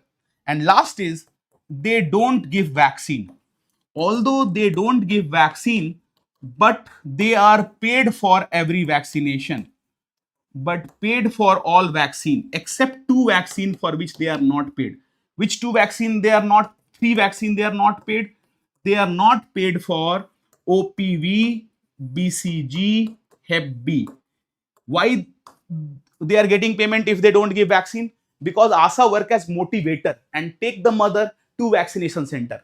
And then why they are not getting paid for these three? Because this OPV, zero dose, BCG and Hep B, these are given in hospital, and in during the delivery time mother-in-law both are in the hospital. तो आशा किसको motivate करेगी? ससुर जी को, है ना, father in law. There is no one to motivate at home because mother-in-law both are in the hospital. So here she is not getting money because here she cannot motivate father-in-law. But in other cases she get the money. So remember these four work not done. They will ask the question. Which work done by ASA, not done by ASA? You can easily answer it if you know the four work not done by them. Then there are three things which is very tough and they are asking, which I want to discuss, that this JSY, Janani Suraksha Yojana, previously there was only one work of JSY or Janani Suraksha Yojana, that is to give money after hospital or institutional delivery, and they give money not to only to mother but also to ASA or USHA. So this was the first main work only, money for hospital or institutional delivery. But nowadays they have added 5 more work. So they will ask question from here, which is not a work of JSI, which is a work of JSY. So do remember the second work of JSY is Village Nutrition Day. This Village Nutrition Day is celebrated once in a month. This is known as Mamta Divas. So Village Nutrition Day, they have asked already once in a month, and ASA help him in this Village Nutrition Day, plus Village Health Sanitation Nutrition Committee, who also make plan for village health. They celebrate this Village Nutrition Day. Third work is Vande Mataram program. In Vande Mataram program, private ops and gynae doctor, they can keep OCP, condom, iron, calcium tablet just like ASA. They just have to keep a logo in their OPD and they can distribute these things to needy patients. So private ops gynae doctor are distributing ASA things under Vande Mataram scheme. So VV is there, money, and then VV, Village Nutrition, Vande Mataram. Then the fourth work under JSY is safe abortion services. The fifth work is tracking of mother and child. Mother and child data entry and tracking. How will you do mother and child data entry and tracking? With the help of a software. The name of the software is Unmol, on which a question has already came in MCI exam. There is green color mother, green color child. What is Unmol? Unmol is a tablet based software for ANM data entry. Okay, so when this Unmol was launched, every ANM have only one question, that हुजूर माई बाप दीनानाथ सरकार कितने दयालु हैं आप कि आपने software दिया अनमोल नाम का, लेकिन इसको डाले कहां पर? हार्डवेयर वा तो देवे नहीं किए है ना. They have given the software, but tablet will soon come on which they have to put it. Till that time, they will use with the software. The data entry software is Anmol, green color child and green color mother. The last 6 work is maternal death review. This is known as verbal autopsy. After death, we ask so many questions from the relatives and the neighbors and family member that we try to know the reason why mother died. So this is known as verbal autopsy. Autopsy with word, not using knife. So these are the 6 work nowadays under JSY. How to remember it? You can remember it with a story. Suppose I am a girl who fall in love with Dr. Prakash of your batch, and in one dark night, Dr. Prakash did gupchup with me. I became pregnant. So first thing I need is I need good nutrition, which village nutrition they will provide me. Then I need iron calcium tablet, which Vande Mataram which will provide to me. Then I need to register myself, which Anmol software will do, maternal tracking will occur. And after this 3 work was done, suddenly I came to know that Dr. Prakash is also doing gupchup with other girls. So I thought of going for abortion. And during abortion, I died. So now my death review will occur under JSY again. If I would have survived, I would have got money also under the same program. So this is the 6th thing. You can easily remember it. It take care of the everything about mother. Then the second question from similar topic they ask is that in NSSK, Navajat Sishu Suraksha Karyakram, Navajat means neonate, newly born. Shishu is, of course, who keep on doing Susu child. Suraksha means safety and Karyakram means program. So in Navajat Sishu Suraksha Karyakram, let me ask you the question. This is one of the PYQ of MCI already. In NSSK, which is not done? Which is not done in NSSK? Option A. This is my question. Which is not done in NSSK? Option A.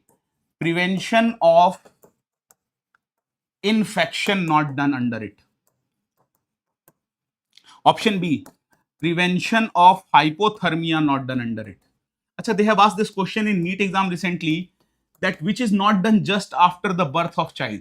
So just after birth of child, we don't take bath of the child. Within 1 week, we take the bath, but not after birth. Then neonatal resuscitation is the third option. And last option is pre-investigation of newborn. So which is not done under NSSK? Which is not done? Tell me. Prevention of infection, prevention of hypothermia, neonatal resuscitation, pre-investigation of newborn. Which one is not done in NSSK? I want to see the answer. And in the meantime,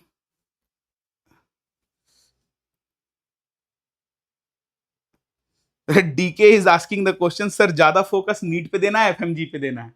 See, you are already giving focus on FMG exam and you are ignoring or neglecting NEET paper. But tell me one thing, can any student get a accurate recall of FMG? Never. Because FMG is in 2 sessions. After 1 session, no one recall. After 2nd session, everyone is tired, so they go for party. And after party, who can recall? So FMG language, recall language is bullshit recall language. It never gives you real idea how questions are coming in exam. So if you will not practice NEET, you will never know the real language of question. And in exam, you will feel questions are very tough. They are not tough, just their language is big. And big language question you have to practice through NEET. Otherwise, you will never know it. First reason. Second reason why you should not ignore NEET is NEET question are copied in MCI even more than MCI questions sometimes. And NEET MCI are prepared by same board. So examiner, if all the professor who got the work of creating new paper, they will not take any app subscription to create new paper. And they don't have time to create new one. So they take some previous paper, change the questions and ask it again. So that's why if you do PYQ, 95% question are from the PYQ topic. That's why do 5-7 year of NEET, 5-7 year of FMG, revise them and you will be definitely getting more than 180 marks. This is the secret. Last 6 days, just revise 6 year of NEET, 6 year of FMG with topic and you will get more than 180. Don't revise theory again and again. Theory revision make you feel happy because you cannot be wrong in theory revision. But doing question will tell you the reality that you can recall under pressure or not. And in exam, they are not checking your intelligence. They are checking, can you recall under exam pressure or not? That is why I am asking you every day, do 150, 152 set, same time as exam, so that you practice recall under pressure and you practice doing 3 day every day. That will make your result happen. So just 2 requests I have from all of you. Do 300 question per day in last 6 days and do 6 year of NEET and FMG with revision in those 300 questions which I am telling you, and you will get good result. Okay, so try to do this if you feel it is useful. Suno sabki, karo apne man ki, do what you feel like, but this is my experience. It will give you very good leverage. 30-40 marks you will increase in just 6 days. So don't miss this opportunity. Okay, so answer this question also. B is the answer which I got. Till now one answer only came, but this is a PYQ of MCI. That means we need to revise PYQ. So do remember, prevention of infection is something which is not done in baby friendly hospital initiative. This is a WHO program to take care of mother child relation, breastfeeding and all. And in this program there is white color mother, white color child, foreigner program, WHO program. So in BFHI we don't focus on prevention of infection, but in NSSK we do focus on infection prevention, hypothermia and neonatal resuscitation. Pre-investigation of newborn is done under JSSY, Janani Sisu Suraksha Yojana. This is not under NSSK. So correct answer is D. And my friend Chintu Reddy has replied it also that JSSK we do this investigation. Okay. So how to remember the 4 work of NSSK? Very simple. एक simple story से याद कर लोगे. देखो, जैसे ही बच्चा पैदा हुआ, हमने पहला क्या किया कि उसको क्लीन ब्लेड से काटा, क्लीन कॉर्ड रखा, उसके ऊपर कुछ लगाया नहीं, है ना. तो जो 5C हम लोग फॉलो करते हैं वो इन्फेक्शन प्रिवेंशन सबसे पहले करते हैं. कट भी क्लीन होना चाहिए, कॉर्ड भी क्लीन होना चाहिए, हैंड भी क्लीन होना चाहिए, सब 5 C जो है. फिर उसको हम या तो मां को देते कंगारू मदर केयर के लिए हाइपोथर्मिया बचाने के लिए, या तो बल्ब में रख के रगड़ते हैं, उसके लिए हाइपोथर्मिया से रोकते हैं. अगर बच्चे को इन्फेक्शन हाइपोथर्मिया से बचा लिया तो हम मां का दूध पिलाते हैं. इसलिए इसमें थर्ड काम हम लोग क्या करते हैं? थर्ड काम करते हैं early exclusive breast feeding, early and exclusive breast feeding. Okay, और अगर हम नहीं बचा पाए तो हम नियोनैटल रिसक्सिटेशन करते हैं. कहानी याद हुई? पहले इन्फेक्शन हाइपोथर्मिया से बचाएंगे, बच गया तो दूध पिलाएंगे, नहीं बचा तो जान बचाएंगे, नियोनैटल रिसक्सिटेशन करेंगे. So what I was saying in Hindi was that this is very simple to remember the 4 work of NSSK. First, we want to prevent from infection by using 5C, clean blade and all those things. Then we try to prevent hypothermia by kangaroo mother care and all. If the child is saved by infection, hypothermia, we will do breastfeeding. If not, we will do neonatal resuscitation. So these are the 4 work under NSSK. Do remember. Okay. So now, after telling you this, I also want to tell you the money which is given in JSY. How to remember the money which is given, because this question has came one time in NEET exam. First is, if you are in rural area, money will be more than urban area. And if you are in high performing state, where mother and infant death are less, money will be less. But if you are in low performing state, let's write low performing above. If you are in low performing states where mother death are too much, then money will be higher. So what are the low performing state? You have to know the name, only then you can answer such question. It's very easy to remember the name. Of course, first is United States of Bihar, from which I also come. In bragging, I used to say that. We used to say that we are from United States of Bihar, very much similar to USA. Similar number of guns in both the states. Okay. So Bihar is there. Then the UP and MP, the two neighbors, and their brothers, Bihar brother Jharkhand, UP brother Uttarakhand, UK. We have a UK also in India, and MP brother Chhattisgarh, of course, my favorite state, Chhattisgarh. Okay. So 6 is simple, and then 4 can be remembered by the mnemonic Roja Jane Man, है ना? Rajasthan, Odisha, Jammu and Kashmir, and Assam. So this 10 state, they get more money. In this 10 state, if there is any mother will get 1400 rupees in low performing, and only half of that 700 in high performing. And in the urban area, mother will get 1000, half of that is 500, but mother never get less than ASA USA, so 600. So remember, mother 1400, 700, 1000, 600. This is the main part you have to remember. Remaining part is very easy, because ASA everywhere gets 600 rupees, rural area 600, and USHA is same as urban ASA. Sometimes they can write USHA as ASA, don't get emotional. So USHA always get 400, ASA always get 600. So 400, 600 you remember separately, and then 1400, 700, 1000, 600. So the question which came from this topic in NEET exam was urban MP, mother delivered. So mother delivered in urban MP, how much money will be given to ASA USA? How much money will be given to mother? So how to answer such question? MP belong to which states? Low performing. And urban area. So first thing is urban area, there will be USHA, and USHA is getting 400 rupees. Second thing, MP is in low performing state. Low performing state, mother get 1000 rupees. If the same is urban area of Kerala, then it is be 600, 400. So like that you can answer. So this is one table also which we don't revise. Then the next topic which we don't revise and we are scared of is health communication topic, in which the first part is the question from focus group discussion FGD.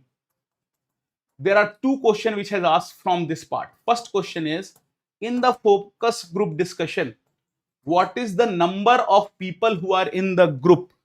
So it is done between 6 to 12 member. 6 to 12 people sit in a circle and they discuss on a common topic. Like I was doing my research on organ donation, how to increase it. So they will sit and they will talk कि अंगदान करना चाहिए, नहीं करना चाहिए, why we should donate organ, why not, what are the superstition and all. So this is focus group discussion for knowing about their cultural barrier. And in this focus group discussion, there is a modulator. There is a person like me who will sit and who will also make those people speak who are speaking less. And जो लोग ज्यादा बोल रहे हैं उनको कम कराओ, जो कम बोल रहे हैं उनको ज्यादा बोलवाओ, है ना? Try to modulate it in such a way that everyone speak and everyone opinion counts. So the question, second question was, is it an passive discussion, active discussion, modulated discussion? So it's a modulated discussion. Modulated discussion means कि कोई ना कोई वहां पर एक modulator होगा. There will be someone who is modulating the discussion and he will make everyone to talk well. So this is FGD first topic. Second question was that if you have to tell people how to, any question with how to they will give, answer will be usually demonstration. है ना? They will ask question like this: best method to teach anything, how to. Like best method to teach how to give injection, answer is demonstration. Best method to teach how to make ORS, answer is demonstration.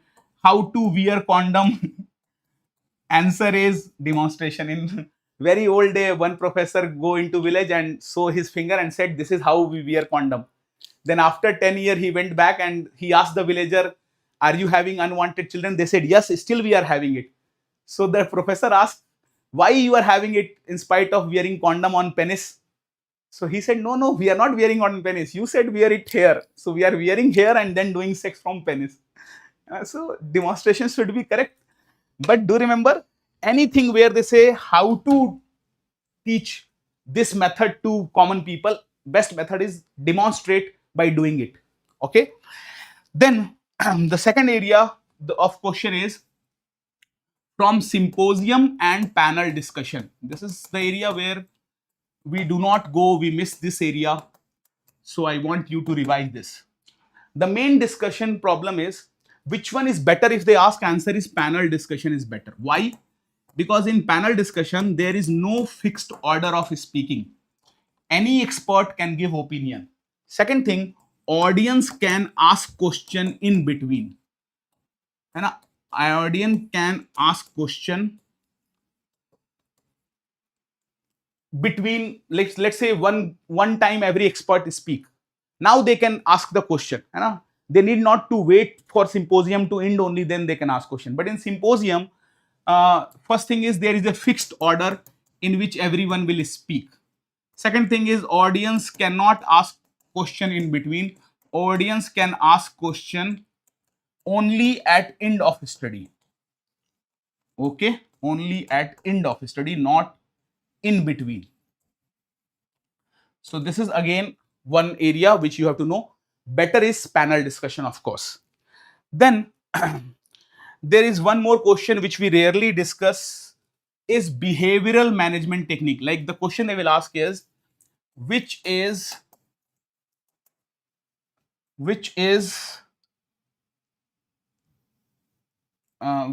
not a behavioral management technique.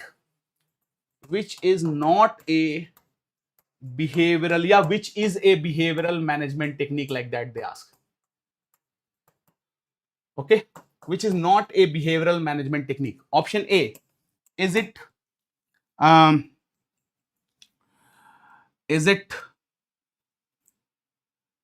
information system? Is it organizational design?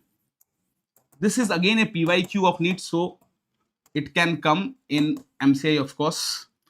Is it management by objective? Or is it work sampling? So which one is not a behavioral management technique? Behavioral management technique means, suppose you opened your own private hospital, you want it should earn more money and respect from people around you. So how will you manage the behavior of staffs and all the people? So for the behavioral management technique, you can use the mnemonic PCIMO. Suppose Priyanka Chopra came to your room one night, and in Priyanka Chopra PC, what is good?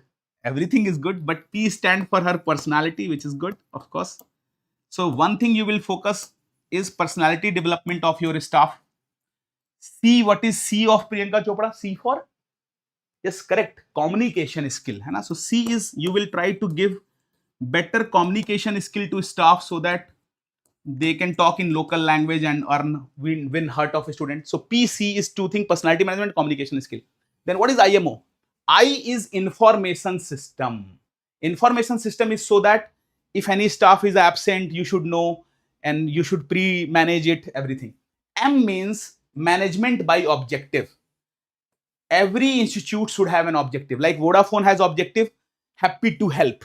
Airtel have an objective, zero complaint. Like that, if you make objective of your hospital that every patient should go with a smile, then every behavior will be according to that, and you will earn money also and more patient also. So it is management by objective. And O for organizational design. So IMO is these three things. PC is personality and communication. These five are under behavioral management technique. 2 time ask questions, so do remember.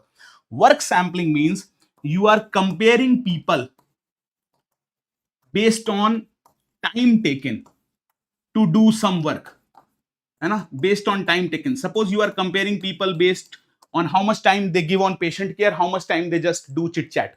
So this is work sampling. Okay, comparing people based on time taken to do work is work sampling. So this is again one behavioral management topic which we miss.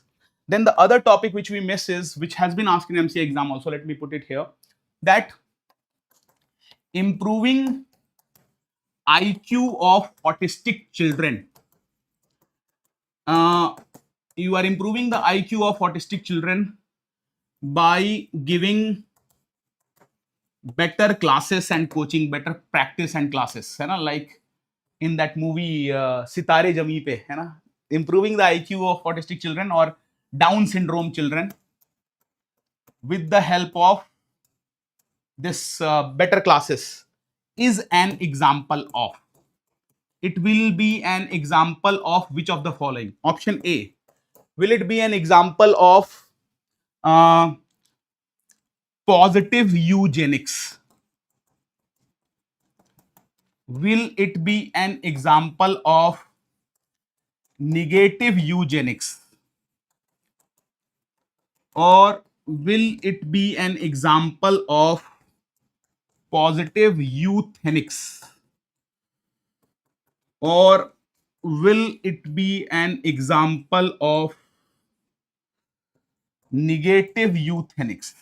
Chalo, do reply. This is again one area which we miss, and this is MCI PYQ, so we have to definitely do this in the revision session. Last time most of you answered B, then D and C, different way. Oh, thank you Midverse Tech and Asif bro for being here. Thank you. Okay, so here someone answered C, that okay, someone is answering D, B. Okay, very good, Dr. Sagufta Khanum and my friend Asif, who is by the name of Midverse. You both are right. Try to understand this topic one by one. Positive eugenics example is artificial insemination. Suppose someone want to have children like Virat Kohli or like that. So they can use the sperm and they can create better genetics. So if you are improving gene or genetics, that is positive eugenics. Negative eugenics example is Hitler. Hitler said that no one with short height, no one with disability will be allowed to reproduce. But Hitler himself was of short height. So anyway, the problem, he said that only pure Aryan, the same Bakloli which nowadays Indian politicians are also doing, that Hitler had already done. Same thing he did, divide and rule, divide Jews and German and rule. And then second thing he did was that pure Aryan race is the one which we are. So he said no one other than pure Aryan race should breed.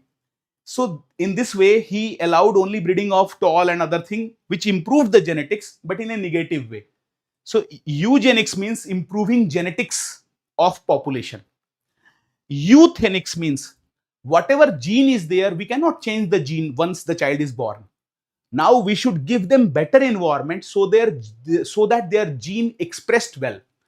कहना क्या चाह रहा हूं मैं कि अगर आप sex बच्चे होने से पहले जीन ठीक कर रहे हो तो जेनेटिक्स है, यूजेनिक्स पॉजिटिव है, नेगेटिव है. लेकिन अगर आप इन्वायरमेंट ऐसा दे रहे हो कि जो भी जीन लेके बच्चा पैदा हुआ हो, भले डाउन सिंड्रोम का जीन हो, फिर भी वो काम अच्छा करे और इन्वायरमेंट में और नेचर में और कंट्री में प्रोडक्टिव रहे, तो इसको कहते हैं पॉजिटिव यूजेनिक्स. और हम यहां पे यही कर रहे हैं. Positive Eugenix means giving them better condition. Positive यूथेनिक्स, यूथेनिक्स means giving them suitable conditions so that whatever gene they are born with expresses well and they do well in their life. So that is positive euthenics, okay, which is here. Chalo, now next controversial question which I want to discuss is that let me create a similar question which came in last MCI, that in 2000 there is a guy who got job in marine and job in air force, let's say, okay, and after job he married in 2004, okay, first child in 2006 and second in 2009. Okay. His parent came and stay with them in 2010. So this is a big story they created. Now the question they ask is that in 2009 or in 2006, 4 is the first child. So in 2004, family belong to which phase? Family belong to option A.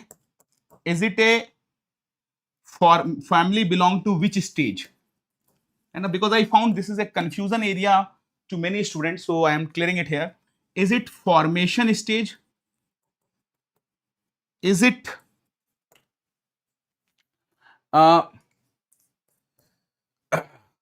extension stage? Is it complete extension? Is it contraction? And I hope you all know that after contraction also there are two stages, complete contraction and dissolution. So we will come to those stages later on. But first answer this question. In 2004, when the first child was born, was this family formation stage, extension, complete extension, or contraction? What do you think is the answer? Do reply in the chat box. Chalo. I am hiding the answer.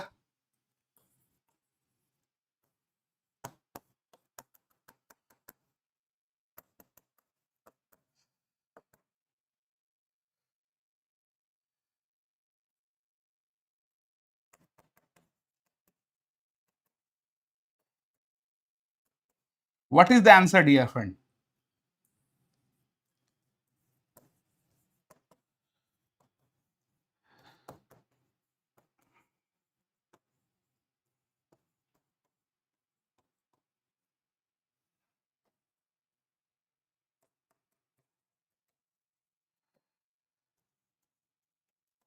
Chalo, I am giving you some hint here also.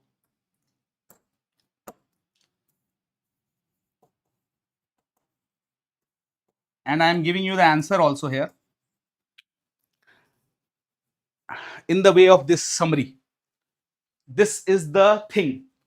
You have to focus when does it start, when does it end, and answer this stages thing very easily you can do. What is the answer? Let me first check it out. Answer is A, then B, C, D. Okay. So we have A, B, C is the answer.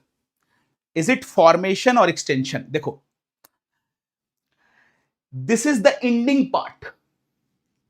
So as soon as first child is born, देखो first child birth is in both the phase. देखो first child formation में भी है, first child लिखा हुआ है extension में भी.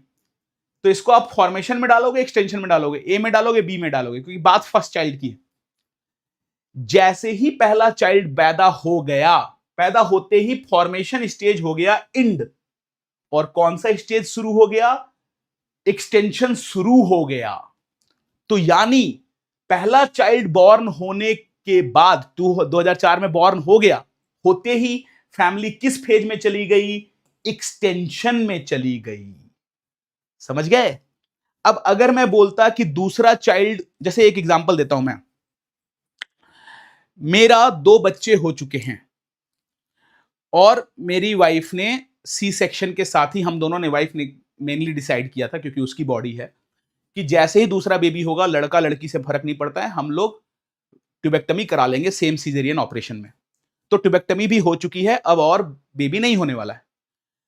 तो लास्ट चाइल्ड पैदा हो चुका है मेरा, सेकंड चाइल्ड, लास्ट चाइल्ड पैदा हो चुका है. अब लास्ट चाइल्ड पैदा हो चुका है, इसको तुम एक्सटेंशन बोलोगे या इसको तुम कंप्लीट एक्सटेंशन बोलोगे? लास्ट चाइल्ड पैदा होते ही एक्सटेंशन एंड हो गया, मैं किस स्टेज में चला गया? कंप्लीट एक्सटेंशन में। अब कंप्लीट एक्सटेंशन में जैसे ही मेरा बच्चा घर छोड़ के जाएगा, पहला बच्चा जो प्रीशा लक्ष्मी है, तो हम लोग कंप्लीट एक्सटेंशन से चले जाएंगे कॉन्ट्रैक्शन में, क्योंकि अब हमारी फैमिली कॉन्ट्रैक्ट करने लगी। तो ज्यादातर सवाल वो लोग पूछते हैं कंप्लीट एक्सटेंशन से, और कंप्लीट एक्सटेंशन का बहुत अच्छा एग्जांपल मैं खुद हूं, जिसके लास्ट चाइल्ड पैदा हो चुका है और अभी तक कोई छोड़ के घर नहीं गया है बच्चा कमाने, क्योंकि 3.5 साल का और 1.5 साल का है, कमाने जाएगा तो मुश्किल हो जाएगा। तो जब तक कमाने नहीं गया है और आखिरी बच्चा हो चुका है, जैसे कि पीएसएम टीचर का, तब तक कंप्लीट एक्सटेंशन है। बार बार ये कंप्लीट एक्सटेंशन पूछते हैं। Birth of last child, first child leave home, till that extension. Problem क्यों गलत हम लोग करते हैं? क्योंकि हम सोचते हैं लिखा है एक्सटेंशन, एक्सटेंशन मतलब फैलना, और यहां लिखा है फर्स्ट चाइल्ड लीव होम, तो घर छोड़ दिया तो कॉन्ट्रैक्ट हो गया ना। तुम सही हो, घर छोड़ दिया तो कॉन्ट्रैक्ट हो गया, लेकिन घर छोड़ने तक, जैसे मेरा कंडीशन है, अभी तक कोई घर छोड़ा नहीं है, तब तक मैं कंप्लीट एक्सटेंशन में हूं। जैसे कोई घर छोड़ देगा तब मैं चला जाऊंगा कॉन्ट्रैक्शन में, और जब मेरा दूसरा बच्चा भी घर छोड़ देगा तब वो कॉन्ट्रैक्शन का लास्ट हो जाएगा और मैं इंटर करूंगा डिसोल्यूशन में। उसमें एक कोई हम दोनों में से मरेगा और फिर दोनों मर जाएंगे तो कंप्लीट डिसोल्यूशन हो जाएगा। But that is not the point. Mainly यही 4 पॉइंट याद रखना है, और आपको यह समझना है कि ये इंड वाले पे फोकस नहीं करना है। इंड होते ही हम उस स्टेज में चले गए, तो हमें फर्स्ट वाले स्टार्ट पे ध्यान देना है। अगर इसी क्वेश्चन को मैं ऐसे पूछता कि वो 2006 में सेकंड बच्चा जब हुआ 2009 में, तब वो किस में है, तो सेकंड बच्चा जरूरी नहीं है कि लास्ट चाइल्ड है, लेकिन अगर सेकंड बच्चा लास्ट चाइल्ड होता तो लास्ट चाइल्ड होते ही वो चला जाता कंप्लीट एक्सटेंशन में, जैसे मेरी फैमिली है वैसे। पहला बच्चा हो रहा है तो वो कहां पर है? एक्सटेंशन में। फॉर्मेशन तब तक था जब तक बच्चा नहीं हुआ था, बच्चा होते ही वो एक्सटेंशन में चला गया, तो आंसर इसलिए होगा extension. What I was saying in Hindi was that it will help the Hindi speaking student to revise it also, that this in this area the question they are asking is, what is in 2004 when first child is born, where do the family belong? So in 2004 when the first child is born, this is ending of formation stage. As soon as the first child born, family enter into extension phase. So answer is extension, because first child is born, formation has ended.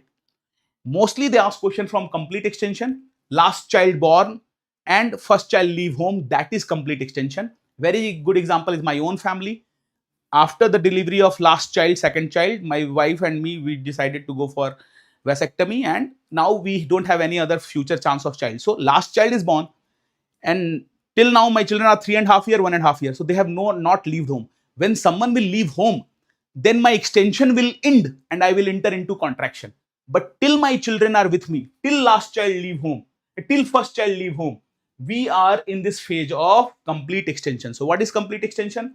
Last child birth till first child leave home is extension, complete extension. Do remember, complete extension is till first child. People think first child is leaving home, how can it can be extension? They take it as contraction. No, before first child leave home, this is extension. When the first child will leave home in the starting point, then it will be the contraction phase. Till the child is not leaving home and last child is born, this family, like my family, is in complete extension. Okay, is it clear or not? Do let me know in the chat box. And I hope this was also one complaint area which I had cleared. Abdul Khaliq is saying Hindi में पढ़ाओ, तो भाई Hindi English दोनों में पढ़ाएंगे तो कोई दिक्कत हो जाएगी क्या, है ना? कुछ लोग, अब मैं अगर Tamil Nadu, if I would have born in Tamil Nadu, even my Hindi will be weak. So let's teach in both the language, है ना? Why to differentiate, है ना? Plus my Hindi rapid revision is already on my YouTube, so you can go through it also if you want. It's free for all, of course. Now let's focus here, and these are the tough area which I think is difficult for you, so I discussed it. If you have some difficulty which you want to ask, feel free to ask it. And I will again take one more rapid revision session, that is rapid revision of NEET exam. But of course, the content of NEET MCI is same. So I will not discuss any of the topic which I discuss in this revision session. We will take the remaining topic in that revision session, and that revision session will also be English Hindi mix, like this session only. That will be the session. So that session is from 11 a.m. I think to 3 p.m. on which day? Today is 17, 18, 19. On 19th, that is again second revision session in which I will cover the remaining part of PSM, because PSM is so big, I cannot revise every topic in just 3-4 hours. So some topic is left, I know, which I will finish in that session. Plus, if you have any difficulty, any problem, you can directly message me on PW Meded Telegram group, or you can message me on my WhatsApp thing. Okay. So I will be more than happy to help you if I can help you. Okay. मेडवर्स कह रही है हमारी दुआ है आपकी family जिंदा रहे लंबे समय तक. Thank you so much for your blessing. Till any aeroplane come in our house, hopefully we will be happily living. And if you have any doubt, any difficulty, feel free to ask it. My request is just one: if you don't want to listen my revision session, don't listen, because revision session is not so useful as the useful is doing 300 question daily for last, and which 300 question? PYQ daily for last 5-6 days. Daily do 300, because if you can't do 300 and room, how can you do it in exam? And in this 300 question include NEET 5-7 year PYQ. This will help you with topic command. This will help you in scoring very good marks in the exam. Okay, so thank you so much. Hasta la vista, dasvidaniya. If you have any difficulty or problem, do let me know. Love you all. Thank you. Good night. Bye bye. Thank you for such quick reply and good participation. Thank you so much.